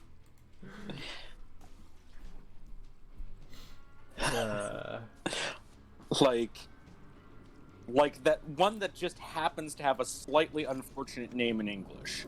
Yeah. I get my money out of the money bag. Alright, what do we got here? Adderall, +1 damage this turn, or leaky battery. Hits all enemies. I actually want the Addy, because okay. it'll give us a use for Tooth Mana. And Bumbo if you crush it and snort it, then you get like hype, I think that's what he's going for, yeah. Yeah, I mean it's drugs, which some are good, some are bad. Sorry. You will not be forgiven. Wow, we can use this several times because of because wait, it gets us real high. Why did that?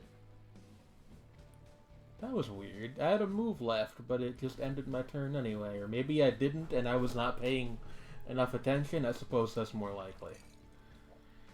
And you can do a bone. But you could have done a bone vertically. I don't know. It's generally better to make horizontal matches. It depends. Fair enough. You cannot make diagonal matches. That sadly. is I mean, it makes sense, but it is unfortunate. Yeah. We should because it would be a little too easy that way. Yeah. There might be an item that lets you make them. I don't know. We have no reason to not use Whack Away, but it's not really going to do anything for us because we're just gouge away. You can gouge away. It's funny that it's it whacks them away and gouge away and eyeballs. What? Gouge Away is a song by the Pixies. And I just thought, you're whacking them out of the way, and it's kind of like gouge away, and their eyeballs and gouge away. No. I have decided that no. I mean, you may have decided it. I mean, you decided it, but I didn't. I would prefer not to. How very English of you. You never seen that picture of Slavoj Zizek where he's got the shirt on that just says, I would prefer not to? No, but I can imagine him having. It's the best picture of him, by far. Yeah.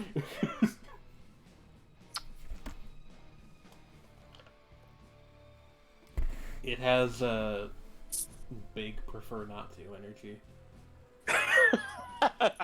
I mean, on the one hand, Zizek is an asshole, but on the other hand, he is the most memeable man on earth. He is a strange fella. Is how He's I would put it. He has big meme energy. Alright, so Is Heinz still here? Probably. Oh, yeah. Okay. Wait, I feel so alone now. Why would it be bad that Heinz was here? No, I mean, I feel so alone if he's not here. I have been sent a very good meme by my roommate.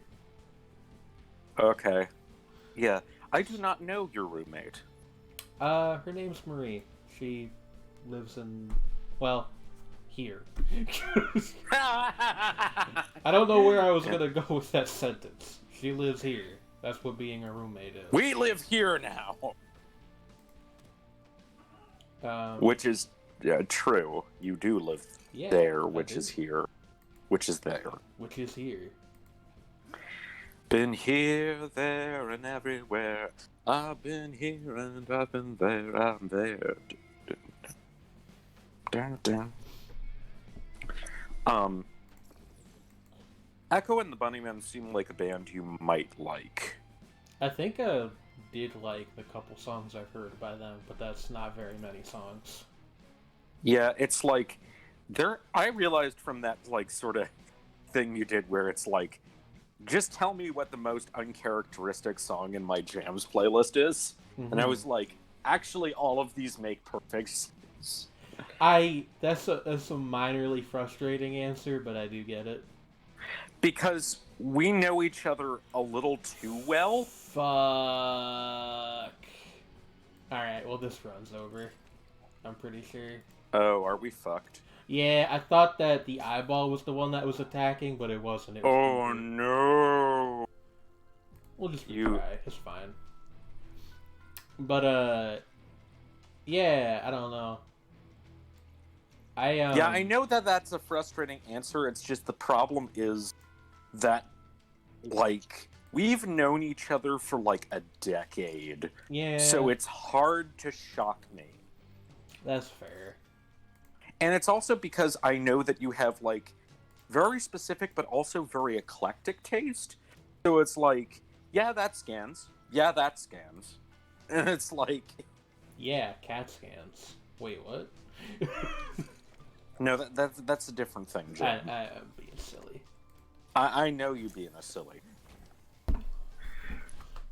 But yeah, it's like, yeah, that makes sense. It's... we should just take Buzz down. That's way better. Like, it's kind of like the same thing with, like, when I immediately thought when I mentioned the most recent Beck album is like, this is distinctly a Jane Bate album.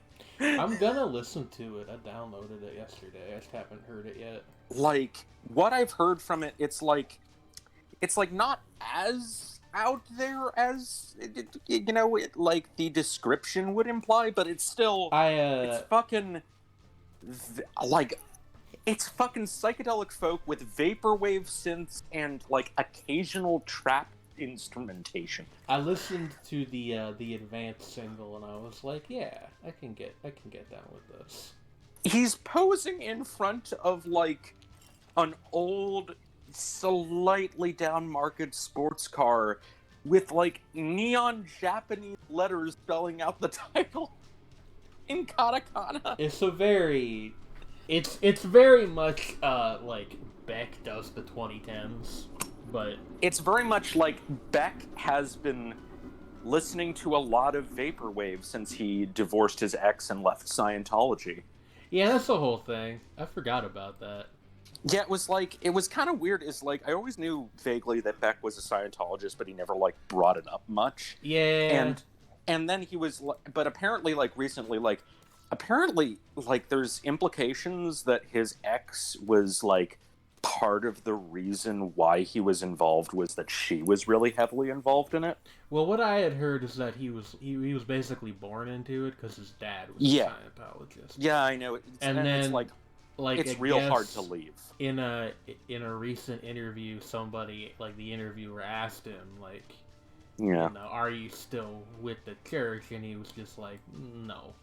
And he didn't really elaborate. So who knows? He's kind of a private guy, which I think he's entitled to. But I mean, there are like apparently implications that also like he married another person who was also involved in the church and more heavily than he was, and he was like there are indications that he was already like moving away from that.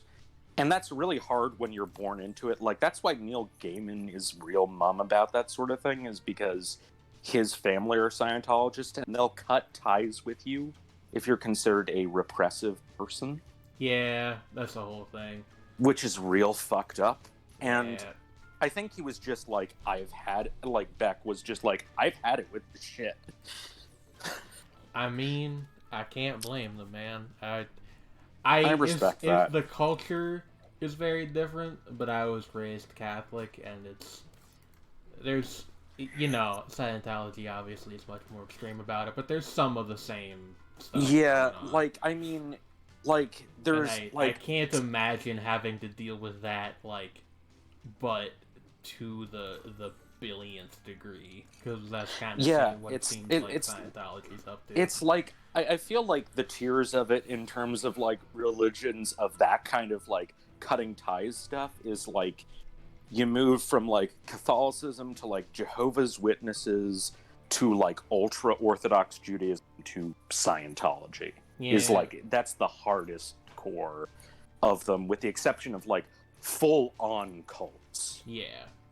Like, I mean, Scientology can argue it's a cult, but it's not quite on the level of, like, the really, really freaky ones. Yeah. Like Shinrikyo or something. Well, I mean, there are ones where if you try to leave, they just straight up kill you. So, like, that's the thing. Like, again, like Shinrikyo. Yeah. I mean, that's kind of the one level left above. Also, like, to be fair, that kind of thing sucks. And to a point, I feel like tier listing it is a little no, it's insensitive, just maybe. But I mean, I didn't mean it that way. No. I'm not talking. I'm not trying to like shame you or anything. I'm talking more like myself. No, I understand. Yeah, it's just that there are degrees to it that get more severe the more insular a community is. Like, Catholicism is not especially insular, and, like, Orthodox and especially ultra-Orthodox and Hasidic Judaism more insular, and the Jehovah's Witnesses are quite insular, but they're also still, like, they actually communicate with the outside world and stuff. Yeah, same with, like, Latter-day Saints, that sort of thing. But it is, like, but once you get into, like, really hardcore, like ultra-Orthodox communities and, like, certain strains of the Hasidim. Also fucking 2x2s. What are 2x2s? It's like a community of traveling Christians who the official line is that they have no hierarchy because it's all divinely inspired. The actual fact of the matter seems to be that, like, there's a group of old dudes controlling everything that nobody's really totally sure what's going on there. Yeah, also, that's like... they practice, like, extreme religious isolationism. Like, if you're a non-2x2 Christian and you start praying in a room, they will leave because they believe they'll get, like, infected with your heathenness, basically. That's it's a thing. Very alarming. Yeah. Like, there are plenty of very, like, insular religious groups that do not go that far. It's like, it's one of those things, like, nobody's really entirely sure how many of them there are, because one of the things they do is they don't register as churches anywhere. Oh, yeah. Like all of their stuff is strictly, like, cash transaction off the books. That whole business. Certain sects, like the two-seed Primitive Baptists, are kind of like that. Well, actually, Primitive Baptists in general are very hard to, like, chalk up on the census, because they normally just say they're Christian in a very general sense. Mm-hmm. And they don't like their denominations being listed down. Like, they're very private. The interesting thing with the, I don't know if I've talked about them, the Primitive Baptist Universalists, of which there's, like, a notable, bluegrass, banjo player is one of them. They're known as the No-Hellers, because they believe that, all people are redeemed by Christ when they die, and that the punishment of evil is to be trapped and far away from God on... What? You cut out. Oh, that they believe that, the punishment, that hell, quote-unquote, is a essentially, in a way, a state of mind. It's the reverse of a state of grace. And that while all people are redeemed when they die, it is while living that the devil tempts you. And it is while living that you suffer your being far away from God if you do evil things. I see. Which honestly is the rainbow tick. very... Like, that's funny because I'm saying it from, like another religion entirely, but it's very Zen. Yeah, that's an interesting thought. Like that the devil is trapped on Earth and far away from God, not in his own little place. It's like, it's that voice inside you that tells you to do bad things. And basically it's like, if you resist that, you're closer to God. If you don't, then, it's your own punishment is to live with being a bad person and knowing that whenever you wake up. Got spell damage up twice. Sorry, I got distracted by my very good stat roll on the. I'm glad on the wheel. I mean, that you're doing well with the stat rolls. What do we got here? Reroll spell cost. These are all pretty cheap, so I don't really want to do that. Let's play this. Let's play the Belmonte. Pink bow. Huh. It does not actually matter which one. You can't actually follow it. It's just random. What are you feeling? I mean, Courtney? of course. What are you feeling? I'm gonna go with the right because I always pick the right. Nope. Oh. Rip. That's okay. We got spell damage that up twice, which is really good for Bumbo the Stout. We rely on our stick.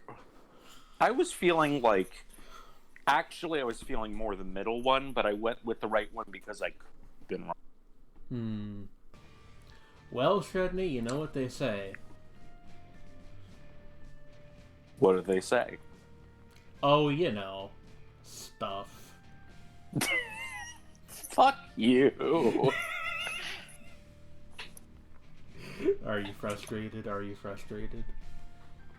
Or, to quote Sid Barrett, do you get it yet? Do you get it yet? Me when I get it yet.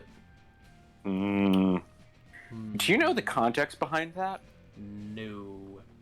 So Sid Barrett was the guy, the original lead guitarist and vocalist of Pink Floyd. Yeah. He wound up leaving because of mental health issues that have never fully been clarified. And I'm not going to get into the specifics of it, but one of the unfortunate things, he also kind of he could be difficult and weird in general. And one of the things that got him tossed out of the band was that he showed them a new song in rehearsal called "Do You Get It Yet?" where he kept singing that line. And the thing was, every couple of minutes he would propose a change to the song, and then he kept changing it more and more frequently as they went on rehearsal, and continued to sing "Do You Get It Yet? Do You Get It Yet?" And it was God damn it, Sid. Oh, that's Sid. Because they literally spent an entire rehearsal trying to get this song down until they realized that he was screwed.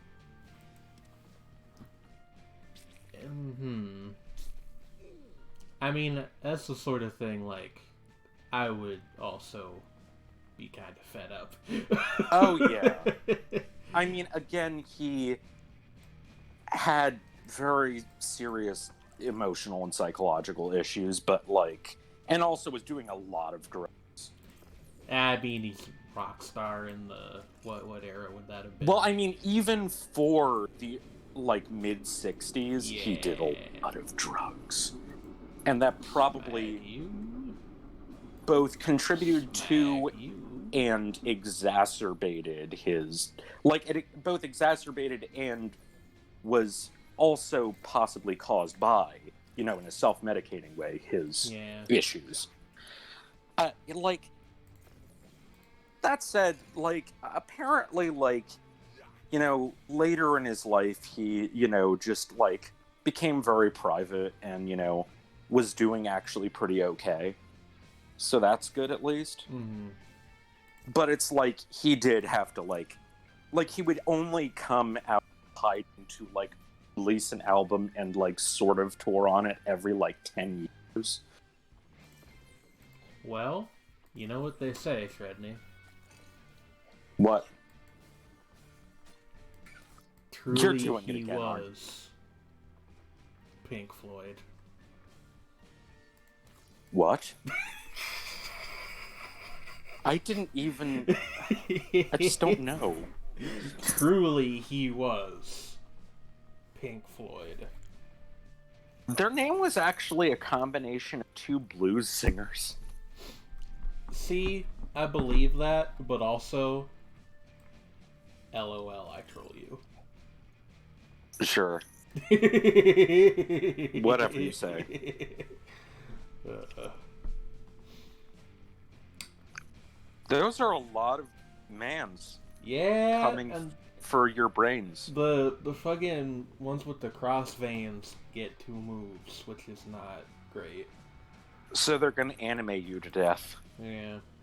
We can set up a big bone play next turn, but we don't have anything that uses bone That mana. sounds lewd! I'm gonna murder you in your sleep. I'm going to destroy you in real life.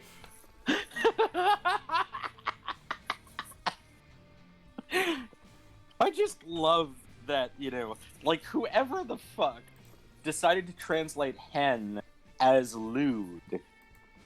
They've caused so much damage to the English-speaking anime community, and they don't even know. Or maybe they do know and have to live with it. That would be a fitting punishment.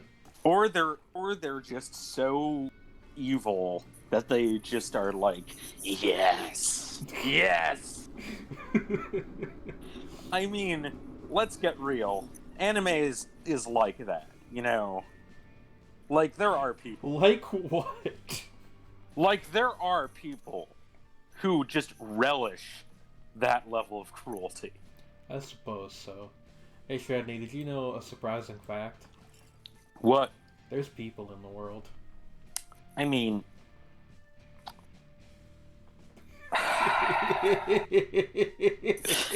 like, I can't even. I mean, just like, that is true, Jane. That is factually accurate. You know me. I only give out the real facts. You give us the tea, Jane. You give us the tea. Don't call it that. I mean, not that kind of tea. I do not need more testosterone in my bloodstream. Thank you very much. Me neither. That's not what I was getting at, but, you know. More like testosterone. Thank you. Thank you, I'll be here all week. Is there any easy matches we can make? We got 4 downships we can use. I don't think there is one this turn, but I can set up this. Wait. I could have actually done this, but I didn't see it in time. That's okay. And it doesn't matter. I'm overthinking it. Like, there's only this one guy left, and we just need to smack him, and he's dead. Overthink. It's very easy to get, to galaxy brain yourself out of good plays in this game. Like, you just get... I like that phrasing there. You just get lost in the, ooh... But if I pull off this combo, because sometimes the actual best answer is just to smack. But if I wombo this combo... Yeah, you know. Often the best solution is simply to Bumbo Smash. Bumbo Smash! Yes. Unfortunately, this character doesn't have Bumbo Smash. It's got Whack-A-Way instead. Okay. Which I only say unfortunately because it's fun to have an excuse to say Bumbo Smash. Bumbo Smash. They gave voice acting to Bumbo in this game, which Like, I don't care, but I imagine that there's a certain kind of person that cares a lot. Oh no. I don't know. Maybe I'm Oh no. overestimating the Isaac community. We're about to take a whole bunch of damage unless I figure something out real quick.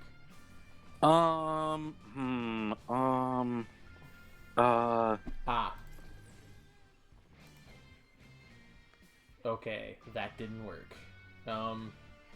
No, but... boy. I don't think there are any matches I can make unless I'm, #blind. Phooey. Wait, can you gain another heart? I mean, yeah, but I'm gonna do that, because I'm gonna take 3 damage, which will put me at a half a heart, so I'm gonna do that next turn. So I can recover more health. Alright. Or will I only take 2? I'll only take 2, which is not as bad as I thought, because we can just use the heart and get back up to where I was. Okay. Alright. We're back in the game. Healthy! What the fuck was that? Me saying healthy in a stupid voice. But why? Actually, that is specifically a running joke associated with, I think, Alex from Loading Ready Run. And he says that he has no idea where he picked it up from.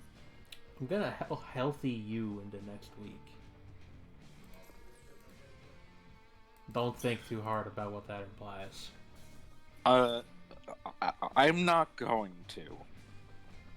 For my own sake. Mighty Healthy by Ghostface Killa plays in the background.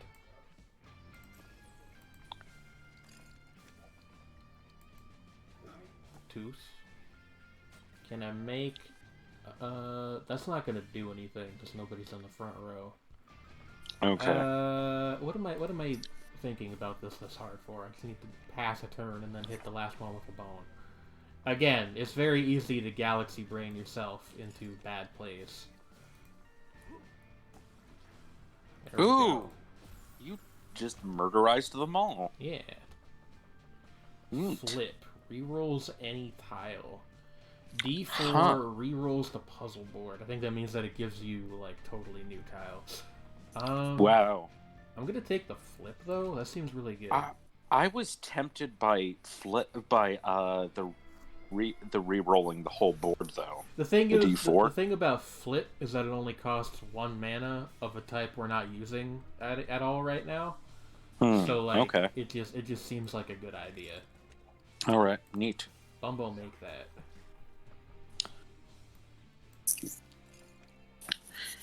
Bumbo gonna knock you out.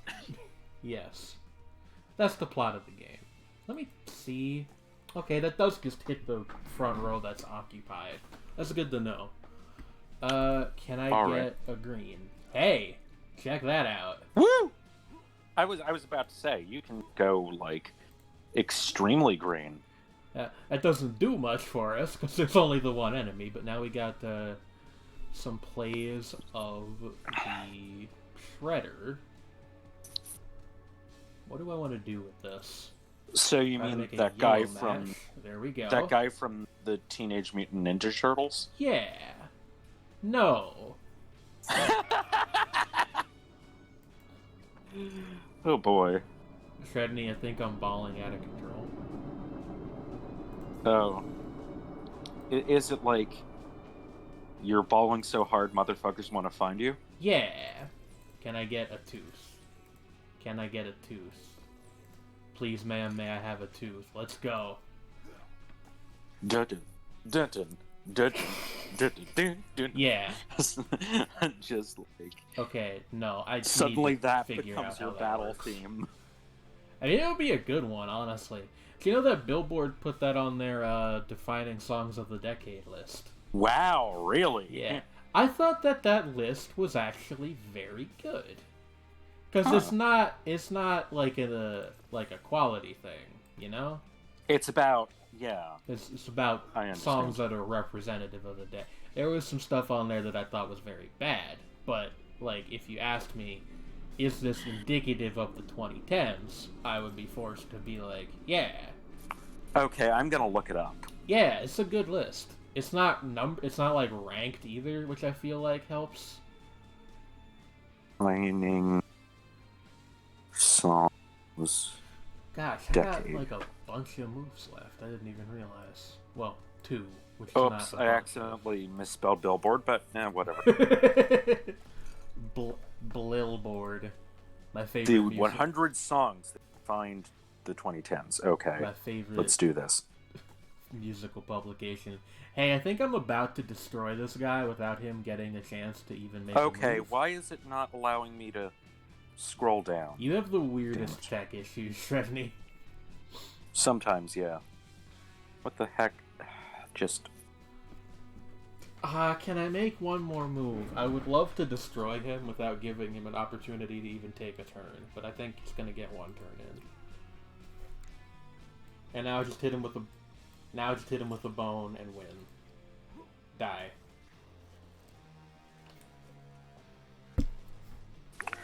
What the heck is... gonna try opening it in a different browser. No, it's just that sometimes weird shit happens with especially. I mean... Just... Spin the wheel. What's my stat? Another movement. Or another move. That's good. What do we got here? Spell hurt more. Yeah, I will. I'm gonna do that. We keep upgrading our okay, oh jeez, it's doing that.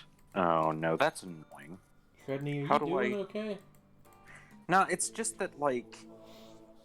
The thing about having a tablet is... And I'm not used to the, like, newer generation of it. Of iPad. Shredney, I'm not gonna say it, but know that I'm thinking it.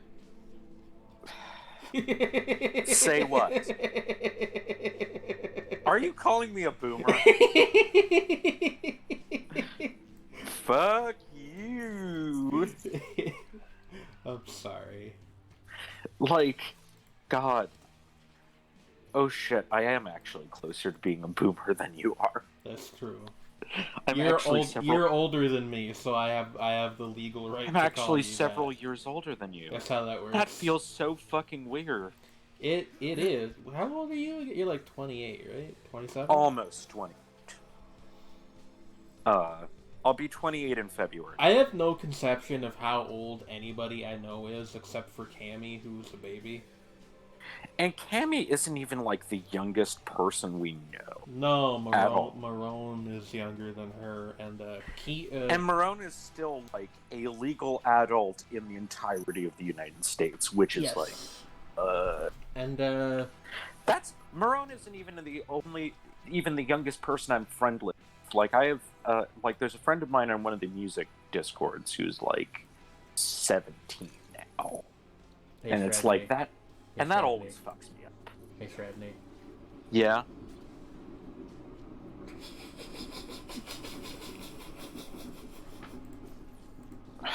Am I a... You're still thinking... I just have to think it hard enough at you, and it works. It's great. Oh, God. Okay, so... I'm sorry, but go on. So, A Tribe Called Quest, that song they released, We the People, which... I don't remember a whole lot about it. I remember being decent.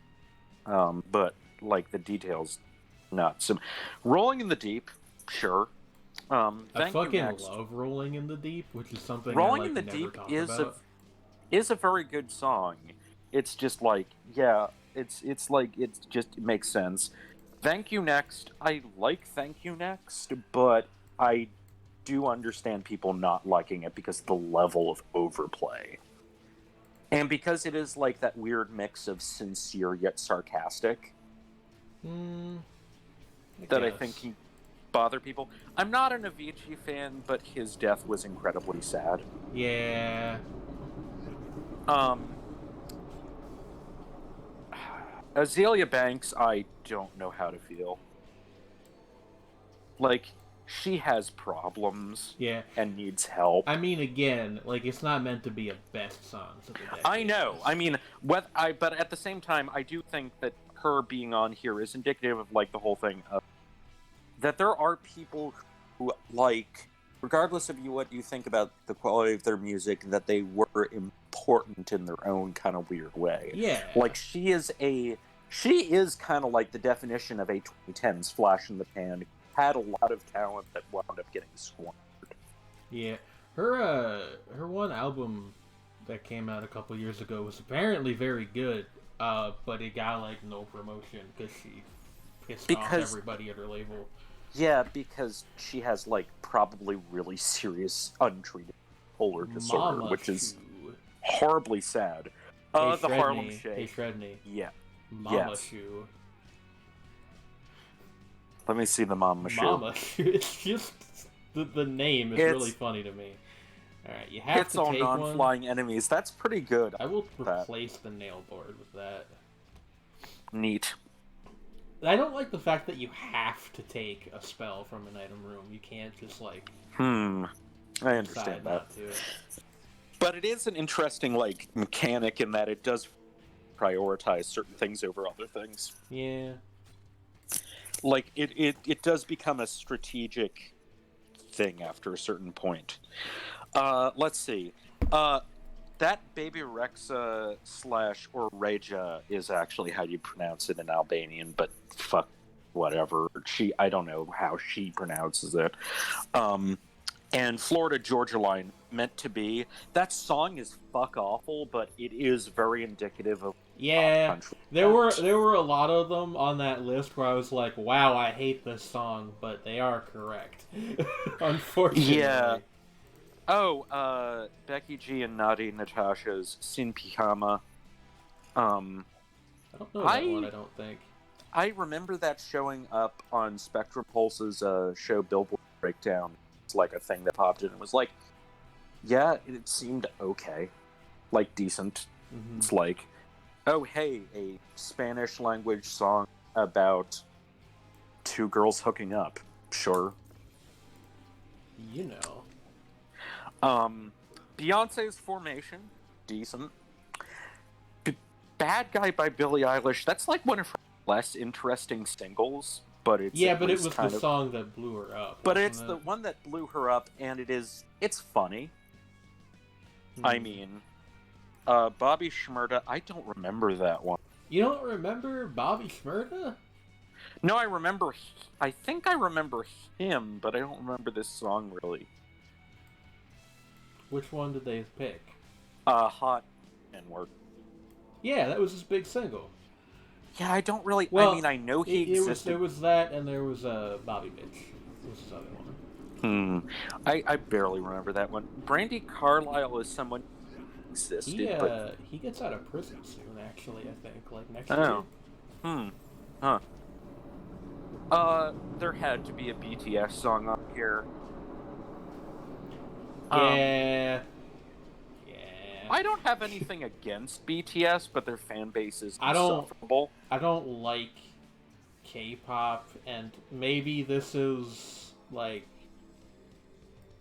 wrong of me, but I really have weird feelings about government-subsidized music. That's understandable, although at the same time... Which is, like, a whole thing in K-pop. Well, yeah, but at the same time, like... art subsidies kind of, like... When you are a small country that like, your primary exports are cultural, then funding the music industry actually... Like, I get it, and it's not inherently a problem, I don't think. It's just like I don't know.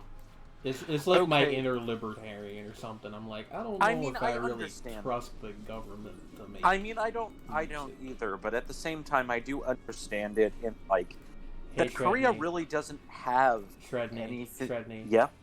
It's Big Bone time. Big Bone time? Let me see Big Bone time.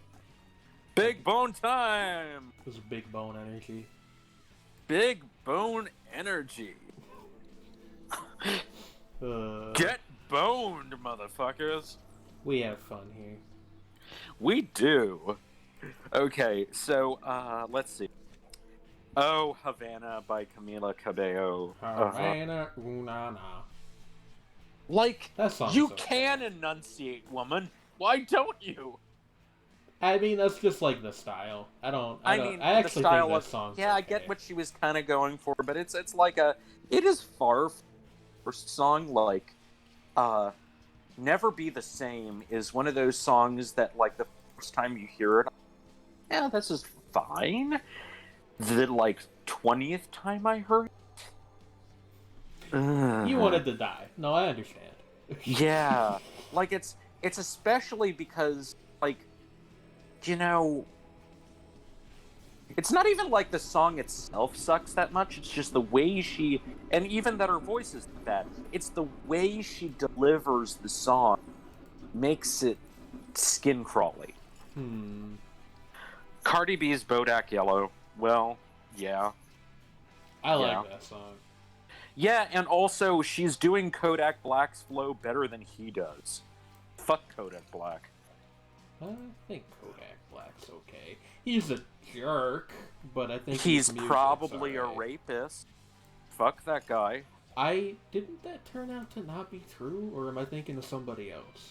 No, I think there's I think he got, there were charges dropped against him in state, but he had charges. Maybe I'm thinking of Freddie Gibbs, who those people have nothing in common, but oh yeah, Freddie Gibbs. headlines. I think they dropped the charge against Freddie Gibbs. Yeah, there's Freddie Gibbs some is weird a jerk for other reasons, but we don't need to. Nah, that's totally. Carly Rae Jepsen, Call Me Maybe. I love that song, even several years later. It's a cute song. I like the hook, but I do think that Carly Rae Jepsen wound up making much better music later. That's fair. I haven't listened to most of her critically acclaimed stuff. I should probably do that at some point. Come Away With Me is a fucking banger of a song. You know what else is a banger? What? And MASH.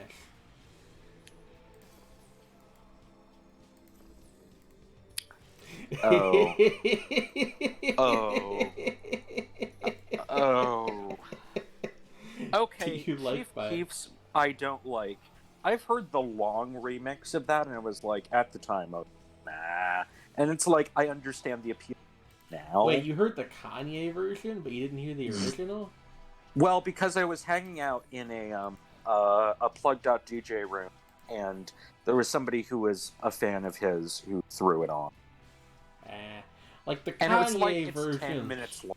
The Kanye version My is cup of tea. whatever, but the original is a very good song.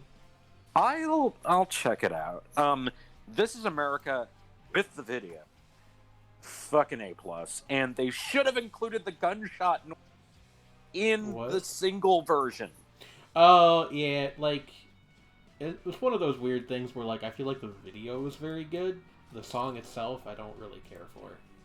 I actually like the song, but as I said, it doesn't really work as well. It really does. It doesn't work as well at all without the video. Yeah. But especially because they cut out the gunshots, which are a very distinct punctuation in the video and in the narrative of the song, it takes away a lot of the bite. I guess. I just don't like Childish Gambino that much. I mean, I think he's annoying. He's the got stuff I heard... obviously with that song, Best of Intentions, and I don't think it's a bad song. I just don't like it. Also, the thing is with Childish Gambino, what I've heard off of Awaken My Love is fine, but nothing else has really clicked. Just an irritating personage. Read an interview with him sometime, and you will immediately understand what I mean. Oh no, he's very up his own ass. Yeah. It's just okay, bud. It's just but at the same time, Redbone is a good song. There's some other ones off that album. He has some okay music. It's just it's one of those things where it's sort of like with like a somewhat less extreme version of what was going on with Logic, where it's like you do not have the catalog to be this arrogant. Yeah, true point. I mean, like, he has way more potential, like, claim, as, like, I don't know. His work in television probably holds up a lot better than his musical catalog. Yeah, people like Atlanta a lot. I've never seen it. Yeah. But I've heard it's really good. It's apparently a very good show. And I don't watch live action TV because I'm a nerd. But I mean, that's fair. Let's see. There's Get Lucky. I'm not as in love with it as most people are, but it is like it was the culmination of the new disco thing. Mm-hmm. Demi Lovato's Skyscraper, I don't know that one. Hey, but have you ever seen that fucking meme video or it's not even a video, it's a screen cap of a video, and it's like, Get Lucky lyric video, and the screen cap is just, like, the legend of the penis. Oh no. It's art. Wait, did that Disclosure song that had Sam Smith on it? I love that song. I don't think I've heard that one, but I've heard that it's really good. Too close to love you. No, it's not that. That's Alex Clare. Oh, no? Okay. No, I'm Disclosure are like a tech house act. Really? Okay, I got my stuff mixed up. And that's one of those songs I only really know from radio. In my defense, it's called Latch. Yeah. And Sam Smith is much subtler than Alex Clare is.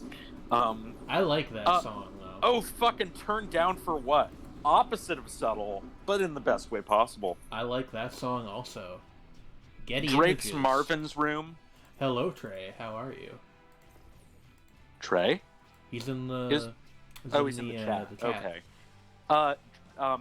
Marvin's Room by Drake. Yeah, that's fair. I have a funny story. When I was at Subway, they were playing "You the Best," which is like, oh yeah, not a Drake song I'm a huge fan of, but it was interesting because like it was hearing the song, and it's like, huh, he used to like rap.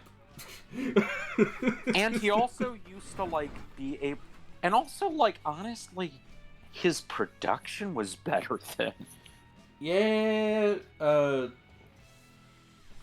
feel like, wait, can I cancel this pick?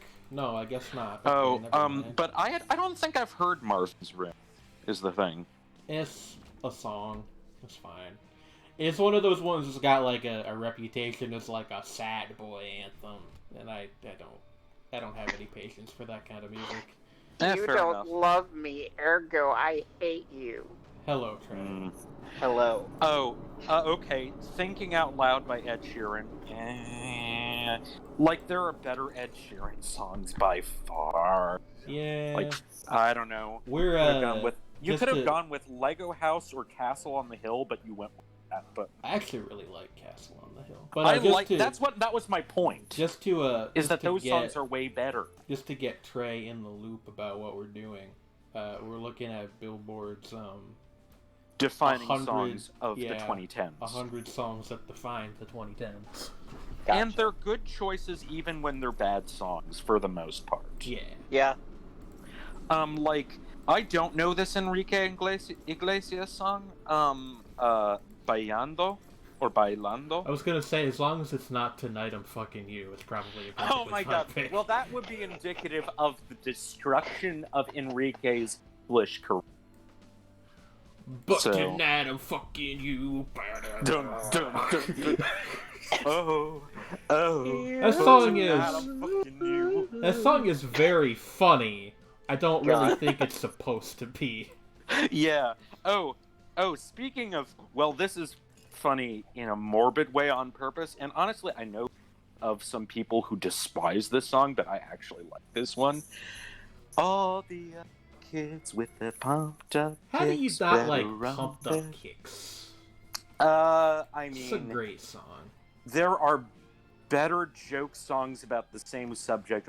Not I don't really feel like Pumped Up Kicks is a joke song. I feel like it's sort of morbidly humorous. Yeah, fair enough.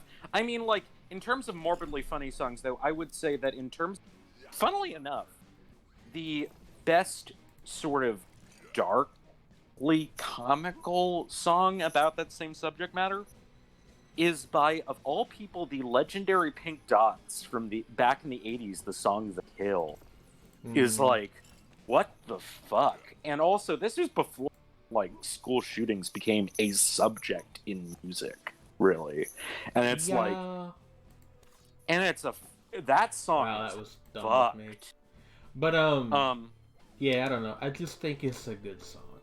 It is a fun little, weird, dark number that actually, here's a fun fact about where I used to live. The song got banned from my high school. Oh we were, boy! Like, not allowed to listen to it because you were ordinarily allowed to listen to music in a study hall, but not that one.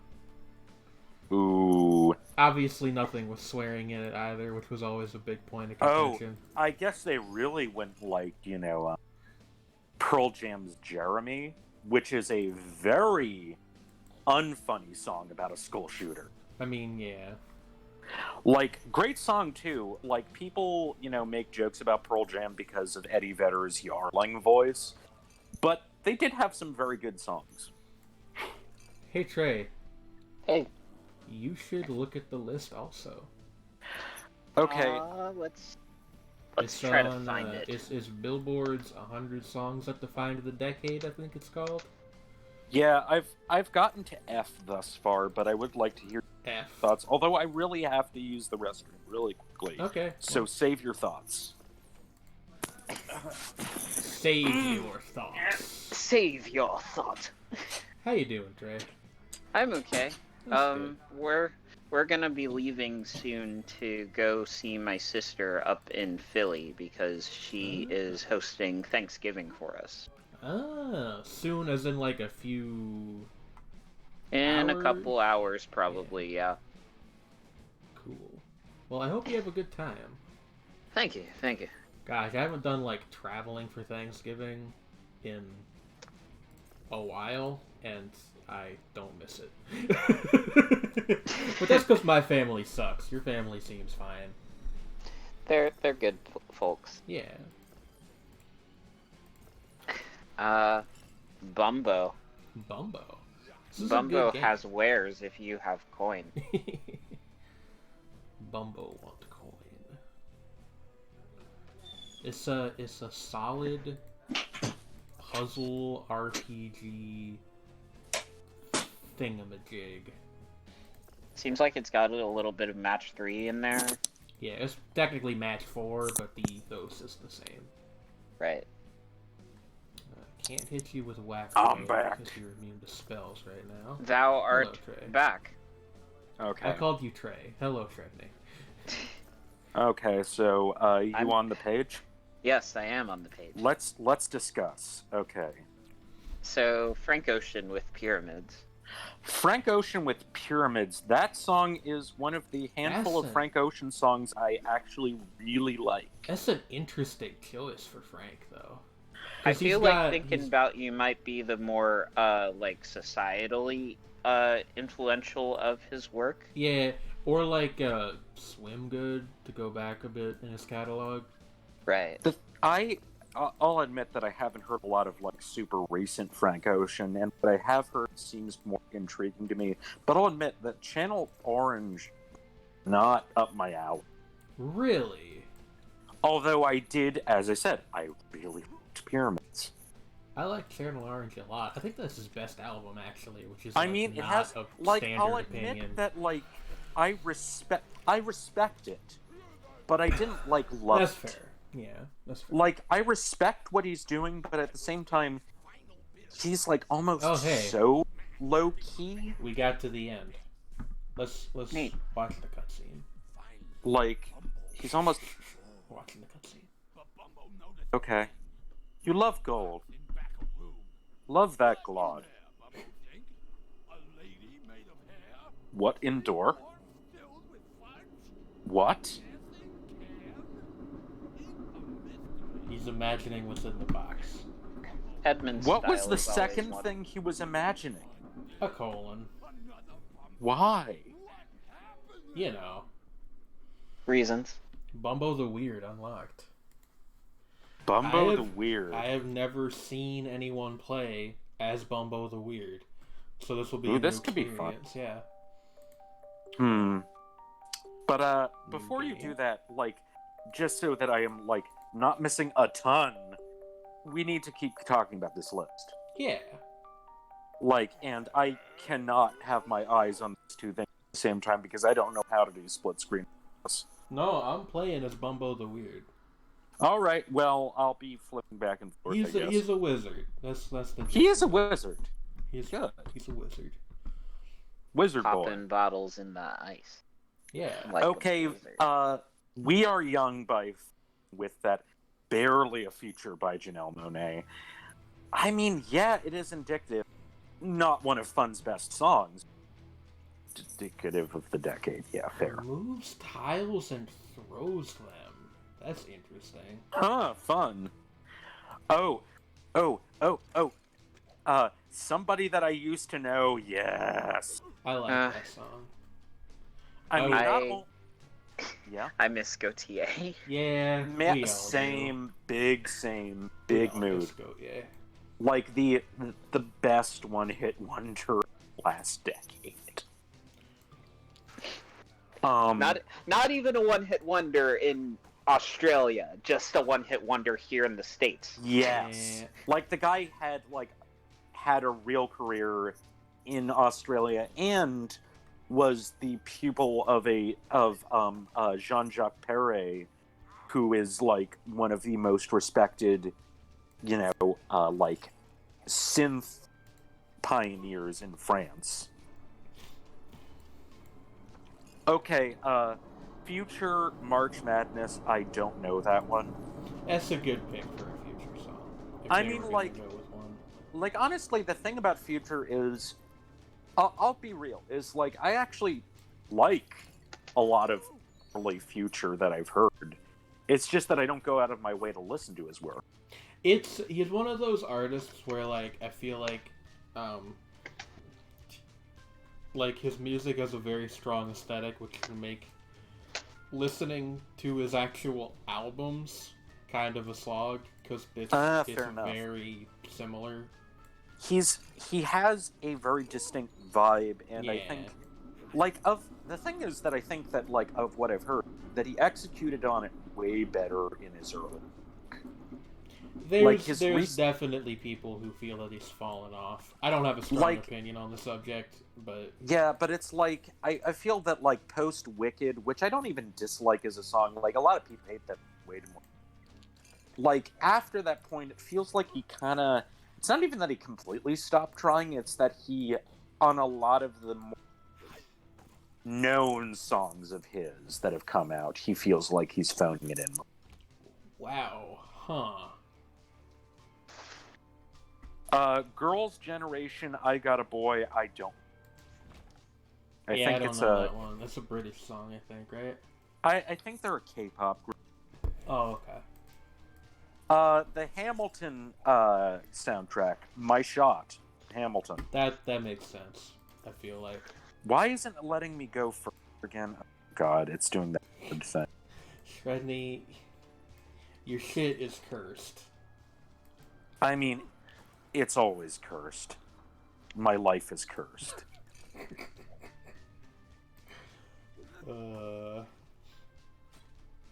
Also, cursed AF.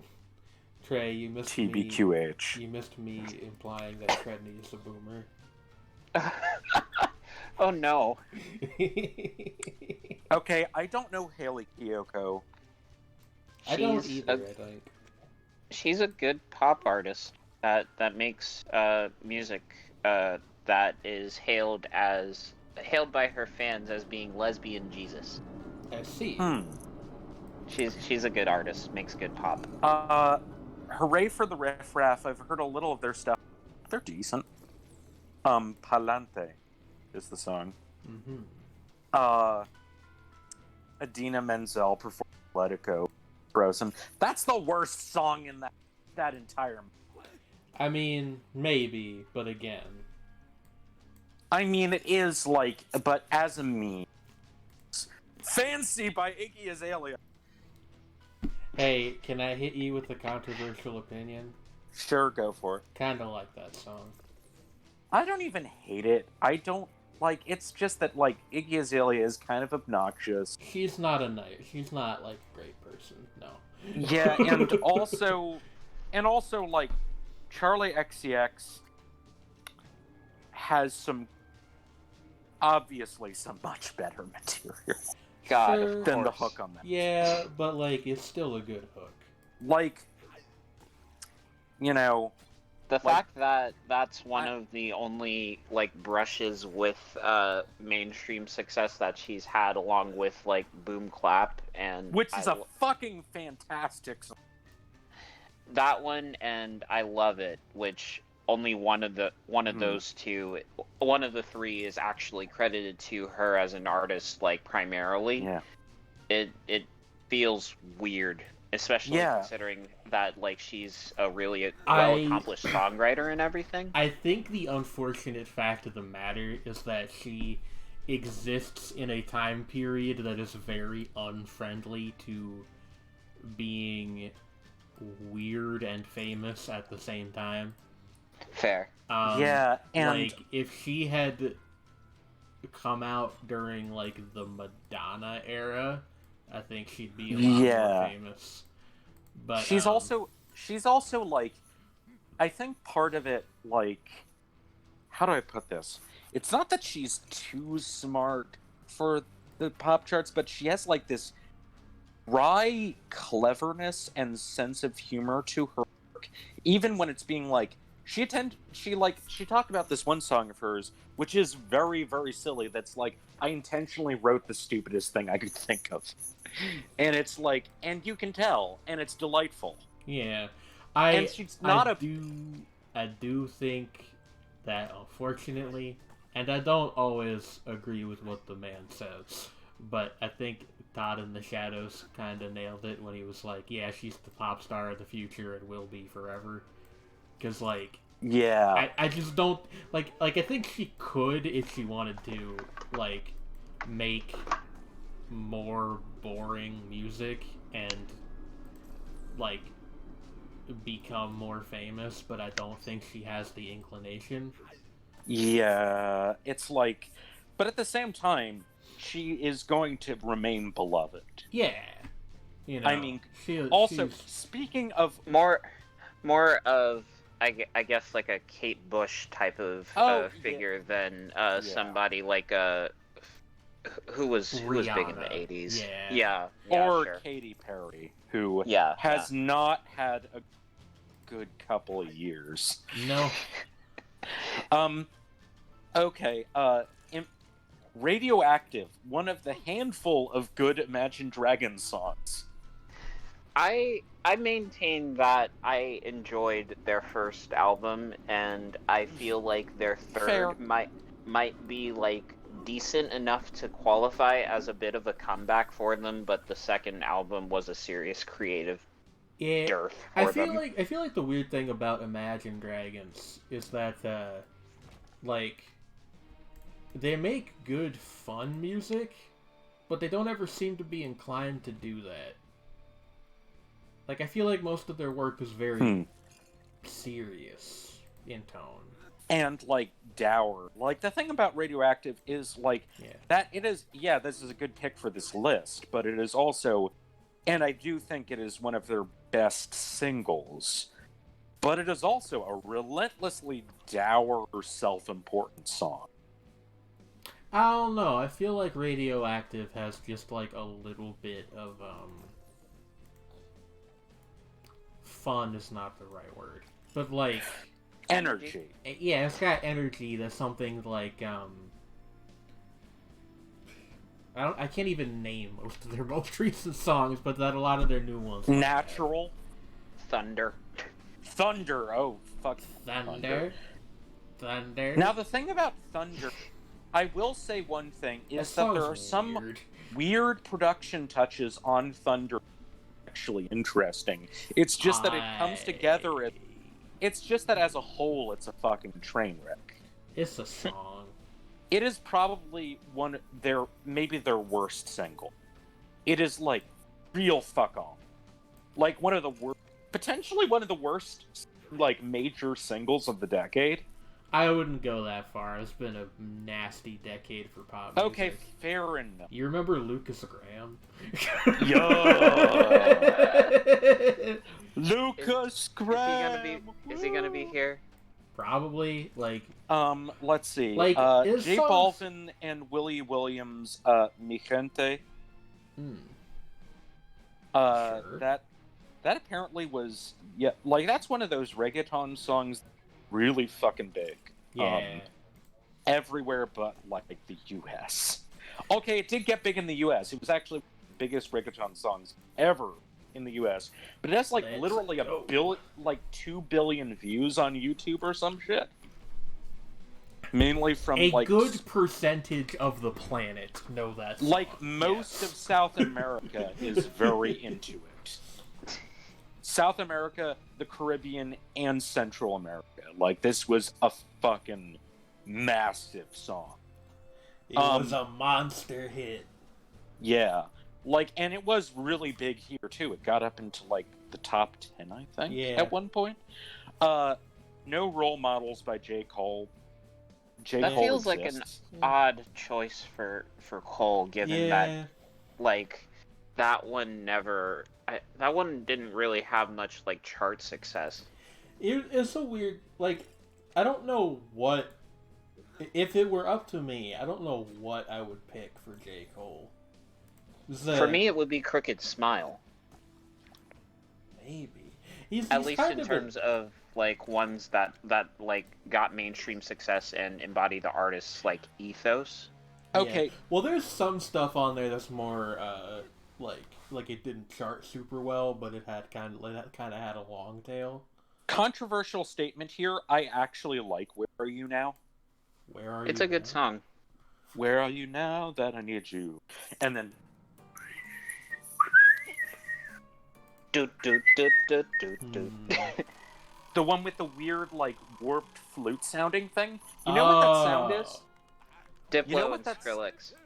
Yeah, but do you know what that sound is on? No. It's a manipulated, distorted bit of Justin Bieber's falsetto, pitched way up. Yeah. That is so fucking cool. I love that. I think that's actually really neat. And, like, people complained about it, but it's like, that's actually awesome. I love production shit like that. And also, it's, like, way closer to, like, classic, like, old school dubstep than the vast majority of stuff that Skrillex does. And I think that's an interesting back there. So, I mean, I like that one. The story of OJ... Oh, sorry. What did he developed into just, like, one of the... in a quiet way, like, one of the defining producers of, like, pop music, even. Yes. Like, within this decade, which is interesting because when even now when you say the name Skrillex to people, they think of his early dubstep work, which isn't necessarily that isn't even the biggest chunk of his discography anymore. And the thing about, like, I will say, like, about, like, Scary Monsters and Nice Sprites and Bangarang... that is also on the list. Is, Scary like, Monsters. that early material is, like, you listen back to it and it's, like, really abrasive early wobble step stuff that is just, like, it's really aggressive. And the fact that it caught on, like, it's kind of interesting. Yeah. Like, it's, like, and also the way that he did the sort of wub sound was actually fairly unusual because, like, a lot of people just use stuff like Serum and just, you know, like, up the LFO really high. Yep. You know, to create that. I did he that manually by accident once and it hurt my ears. It was really loud. The thing is that he manually creates that by taking an FM signal, like an FM synthesis signal, and then he messes with the overtones because he's using, like, wavetable synthesis, and then he automates the degree to which, like, certain like overtones get messed with, so that he can like Whoa. sync it to a particular rhythm and stuff. He puts a lot of work into it, and it sounds very distinctive because of that. Because he puts like a lot of fucking effort into those like crazy cycling sounds. Like that shit is hard to do. He's a very talented producer. Like people don't know this. It's like and very creative. Is like, I will go to bat for Skrillex. Okay, the story of OJ. I really like that one. Yeah. Also has the best pause of the decade in a song. Oh, yes. Like that okay is just so fucking vicious. Really funny. It's like that is like brutal. Yeah, the Watch of the Throne single, as we've already talked about, you know, like yeah. And they're going gorillas, huh? Oh man. I like it gets song. the people going. Like I think that in hindsight, fucking song. I don't know how common of an opinion this is. I think in hindsight, Watch the Throne was like the last truly great album Kanye was involved with. Was that after My Beautiful Dark Twisted Fantasy? Yeah, it was the one that came out Yeah. right after. Yeah, right after. I think that for me, I might actually lump in Cruel Summer with that, because yeah, that's a fair point. I forgot. Did that come out after? I don't remember. I Also, believe it did. Also, to be fair, didn't you say that Daytona was actually a really good album? It was, but I meant like as a Kanye emphasizing project rather than a project that he produced. Yeah. As opposed to something he produced. Fuck off. Why does Google think that the first thing that comes up when you search for Cruel Summer should be Taylor Swift? There's like a billion other things called that. That's so weird. Yeah. Justin I hate Bieber's that, Baby. actually. Somebody's paying. Yeah, Cruel Summer came out in 2012, the year after Watch the Throne. Okay, so Okay, so what is Cruel Summer again? It was the Good Music like collaboration project. Yeah. Someone with New Godflow on it, which is a really great song. Huh. So Justin Bieber's Baby, bad song, fair. but it fits here. I actually don't think Baby is that bad. I think it's just kind of annoying. Like, is I don't even know. Like it's got that reputation. I've never found it it's annoying. not for me. I will say the fact that Ludacris is on it is fucking hilarious. Yeah. I forgot that. When I was 13. Oh dear fucking lord. Casey Musgraves' Follow Your. I have not heard, but I've heard about it, and apparently it is a very LGBT positive song. Interestingly enough, and it's a country song, and it was big for a country song. Although I don't think it actually was a hit per se. Hello?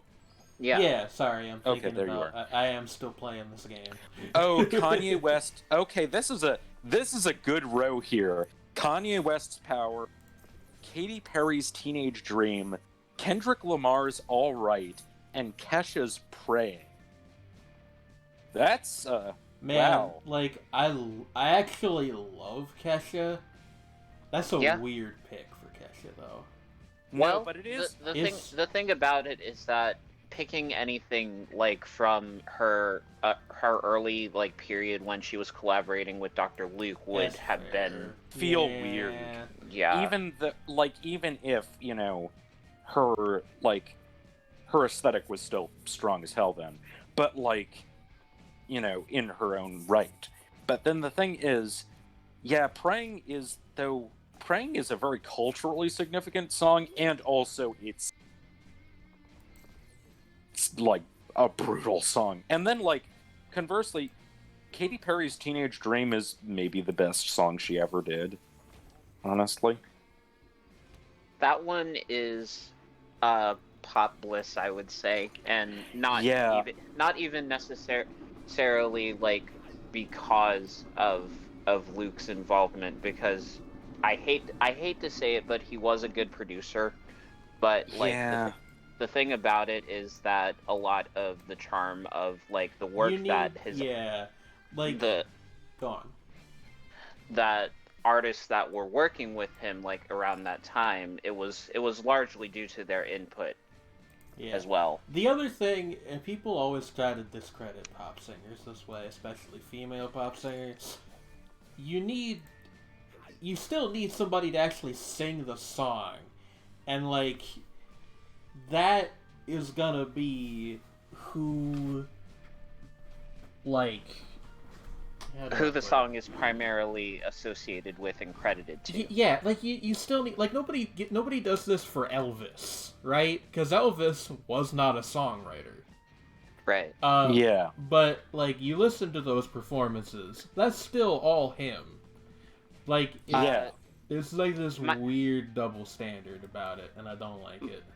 My mind goes to the general like trend of the 2010s, like having more electronic singles that made it big, and as a result having like the primary artist credit being to the producer, and then the featured artist being like the person who actually sings the song. Mm-hmm. But the thing about it is that culturally speaking, nobody thinks of David Guetta's Titanium as a David Guetta song. They think of it as a Sia song.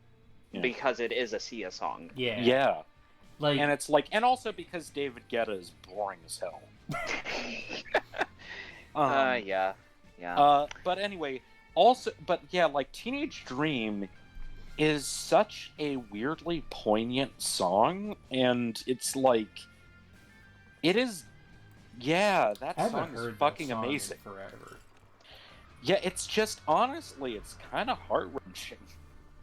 I really love that song. Sincerely. And, like, Power is a fucking song. All Right is great. That's just a really solid row of songs right there. Mm-hmm. Okay, Lady Gaga's Born This Way, culturally speaking, very important.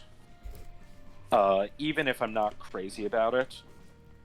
I do credit it with being the first time that I think I ever heard the word transgender. Huh. Lana Del Rey's Born to Die. I don't think I've ever actually heard the song Born to Die. Going back to Gaga for a second. Yeah, okay. I will say Gaga is like one of the very few people who the media tries to sell as like a big LGBT ally that I think actually fills that role. Yeah. I mean, honestly, she came up out of like burlesque and like experimental theater scene in New York, and like she was in with the freaks, like actually was like she was a fucking weirdo. Me when I'm in with the freaks. Like the thing was that she released this album, the Stephanie German, was a fairly straightforward piano singer-songwriter thing, and then she became a fucking performance artist and like hung out with like, you know, the like distinctly transgender end of drag people. Yeah. And, she has like tried to do more serious music lately, like singer-songwriter stuff. Some of it's good. I don't know, like it's not bad, obviously. She's Stephanie Germanotta. She's very talented. Yeah, but it does feel a little weird. It is like, this just is, like, I listened to it and I'm like, this isn't where you belong. I think that, like... You're Lady Gaga. She's got, like, a good... I feel like she's got a good, like... The thing is, apparently in her live shows, the thing about it is that when the, you know, the musicians and things working with her, and also, like, just all the stagehand people, they have no idea what she's going to do when she gets on stage, especially when she runs over to, you know, play the piano. Like, they have no idea what she's going to do. Because she just performs shit on the fly. Like, she will call numbers out of nowhere. Sometimes it's that way. And that's like a big, apparently was like a big part of her appeal, especially early on. But even later on, was that she live is a beast. Yeah. Like, I mean, and I can imagine that. like, I think she would be really fun to see live, even if I'm not a huge fan of a lot of her songs. I like basically all of her hits. Let me think. What Lady Gaga songs have I really enjoyed? Like, Just Dance is one of my favorite pop songs ever. Just Dance is real fun, and the way that it breaks down is also the remix by Big Red One with Cardinal on it is like really good, and I really wish America had given Cardinal more of a chance. That would be. I don't. Big dog trying to get a little kitty to perk. Yeah. An actually good rapper from Toronto. Oh, and also, like, what else was I gonna say? Edge of Glory is like the good version of Let It Go. They have like the same chord progression. Yeah. Yeah. They have the same chord progression and same vibe. Never thought about and it's that an before. infinitely better song, despite the fact that I do like Idina Menzel a lot. I just don't like Let It Go. It pisses me off. And the thing was, I didn't hate Frozen. Overexposure. But it is the combination of overexposure and the fact that it's like the most boring song in that musical. I've never seen Frozen, so it's no fine. It is a perfectly serviceable family film. Actually, a funny thing is my mom hates Let It Go, and that's normally like her jam, that kind of music, and she just can't stand it. And apparently, mostly because she would babysit for my cousin. Oof. And oh no, like, my cousin. I know where this is going. Cousin was at the time like 8-year-old girl. Oh no! You get the picture. Okay, so Lana Del Rey's "Born to Die." I have never actually heard "Born to Die." I don't think I've ever heard a single actual Lana Del Rey song. I have. I've just lived in a cultural bubble with regard to Lana Del Rey. Yeah, it's really weird. It's like I have heard Video Games, which was the one that got her big. And I liked that one a lot, but I've heard that a lot of her other stuff, and the little I've heard of, say, stuff of Ultraviolence, was really boring. And, like, I don't know, I've heard her newest one is good. Like Norman fucking Rockwell. Yeah, that's I've heard it's good. That's the yearly, like, pop album that Pitchfork really, really, really loves. Which doesn't say much about its actual quality. Actually, a lot of critics really liked it. I know. I'm just saying that's like where my mind goes. Yeah. Okay, Old Town Road, valid. Yes. It's been almost a year. I still really like Old Town Road. Valid. Exo Tour Life. Yeah. Like you could if you're gonna pick an Uzi Vert song, I think that's the one you go with, because that song was enormous. And also, it's like, in terms of that wave of sad boy rap, that's probably one of the most tolerable. Yeah, I like that song. Yeah, like, I need to listen to it again, and apparently there's I'd certainly take it over Lucid Dreams. Oh, yeah. God, yes. Oh, that's not even fair. That's like comparing. That's like comparing fucking. God, I don't even know. Like Little Uzi Vert, like Exo Tour Life actually has pathos, and like the darkness in it seems earned, whereas like with what's his face, Juice WRLD is like he's just a little misogynistic prick. You know what the weird thing about Juice WRLD is? What? He's a really good freestyler.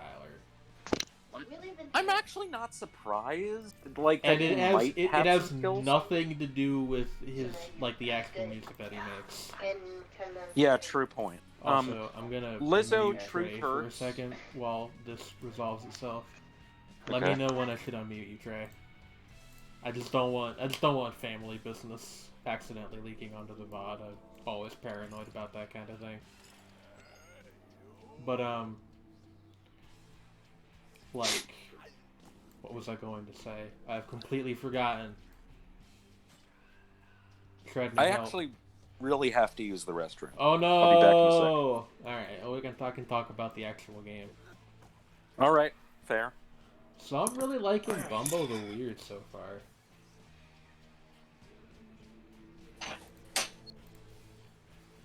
Oh, okay. Alright, Trey. See you later.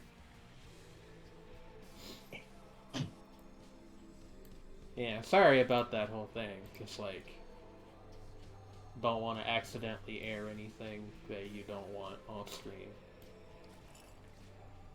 But well, I got a tooth. And I think I can just kill this by removing the curse tiles, actually.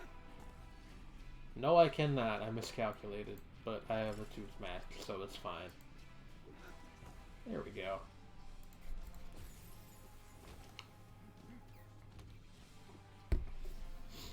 Exorcism Kit Time Walker, +3 movement.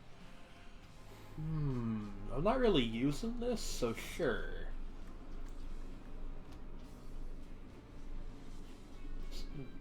Like several things in Isaac is based on an old Magic the Gathering card. I think that's a reference to Time Walk. 5 bones.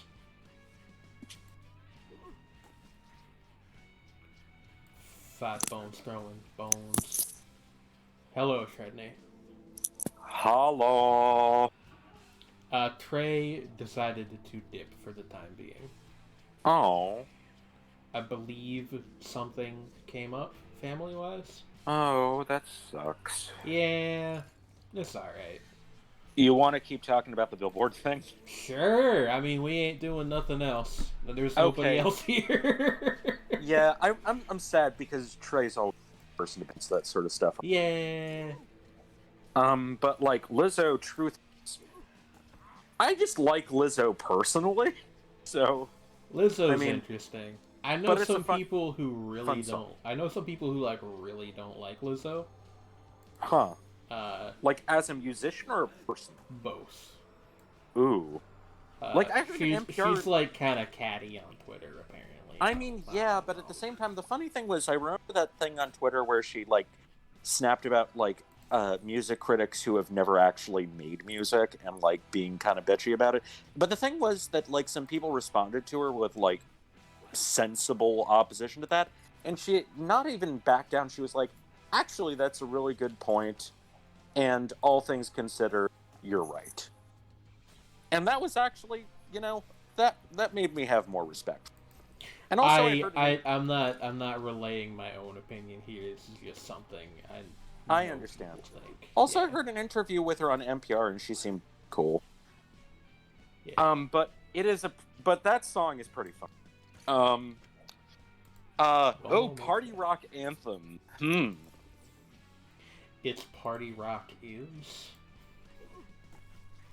Party Rock is in the house tonight. Is it possible to have an actual opinion on that song, right? Like as music, it's just there. I enjoy it, but it's really stupid. No. Like I don't even mean that way. It's just like it's elemental. It's just part of the fabric of American culture now. Yeah, true point. The Suicide Hotline song. Yeah, that's unfortunately a very accurate representation of the decade. Yeah. And, I like Khalid. Logic has, really shamed himself lately. I didn't like that song in the first place. I thought it was, kitschy and insincere. I don't even know if it felt insincere to me so much as it felt kind of annoying. Maybe. But, the other thing is that even if I had liked it, he has since completely trashed any goodwill he might have gotten from that song. Yeah. You know. Oh, also, Alessia Cara has kind of like... Did you hear The thing that? is, I'm I sorry. have weird... I'm sorry to bring up our boy Bobby again, but did you hear that he freestyled about having his wife's having a baby or girlfriend or whatever? Oh, yeah. I'd heard about that, but I didn't get any of the details. There are no details. He decided to announce that he was having a child in the form of freestyle. That's no... Okay, I don't Which hate is that. I do. I hate it a lot, but we'd have different opinions on these things, I mean, suppose. if his SO okay with it, That's the thing. Was she? We'll never know. we'll never know. Fucking hell. Like, that's the problem. I wouldn't is because be. it's like if he like already talked it through with his SO, then that'd be fine. But like, you know, and it would still be a really dorky move, but I wouldn't hate it. This is the guy that solves Rubik's cubes on stage sometimes. So like, I mean, but like, he's already a math dork. yeah. Like, fine. Like, the problem is that he's been a dick and a massive dork. The Dark Lotus gain 3 random mana or 8-ball reroll next row tiles. Take a reroll, I suppose. I'm like barely using most of these spells. I feel like I don't Royals might be the most culturally significant Lord song, but Greenlight is way better. I actually really like Royals. It's a good song. I'm just saying Greenlight is better. Maybe. That's a Honestly, hard pick for me. I don't know. I love Greenlight. Oh, I see what it is. I mean, like, you know, I also really like Tennis Courts, which is one that people kind of forget about. That one had a fucking That one had a fucking bizarre music video in it. I liked it. Were there tennis courts involved? No, it was her with her like eyes blacked out with those crazy full eye, you know, contacts. I hate and those like things. really pale makeup, and like it was really strange. Like, because it was mostly just focusing on her face through the music video, and it was just I liked it. Despacito.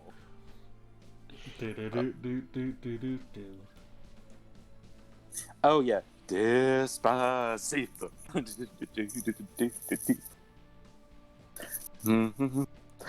Yeah. Well, sure. That was the biggest Spanish language hit in the U.S. ever. God, that's hilarious, but also kind of sad. Yeah. Okay, Luke Bryan's Country Girls Shake It For Me. No thank you, but also... Yeah. I mean, it's accurate, my mom but it is sucks. a huge fan of that song. Cause I mean, that's also true of Luke... That's the demographic for that song. Is what is? Moms that like country music. M83's Midnight City is a fucking banger, so... Yeah. Oh, that's also a manipulation of a guy's... or shouting. Or in a falsetto. Yeah.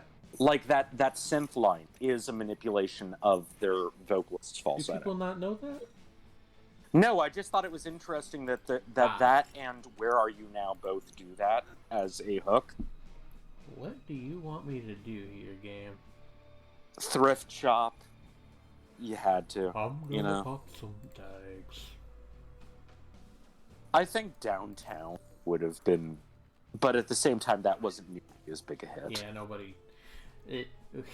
America decided that they wanted no more Mackle. Yeah, but Downtown was so delightfully ridiculous. I also thought it was pretty good, but most people had no patience for it. Hey, okay, Maddie and Tay's Girl in a Country Song, I'm dead. I've heard of that song. But Fredney? Yeah? I'm gonna run ads real quick. Okay. And use the restroom, and then I will play one more run, and then we'll probably call it a stream. Okay.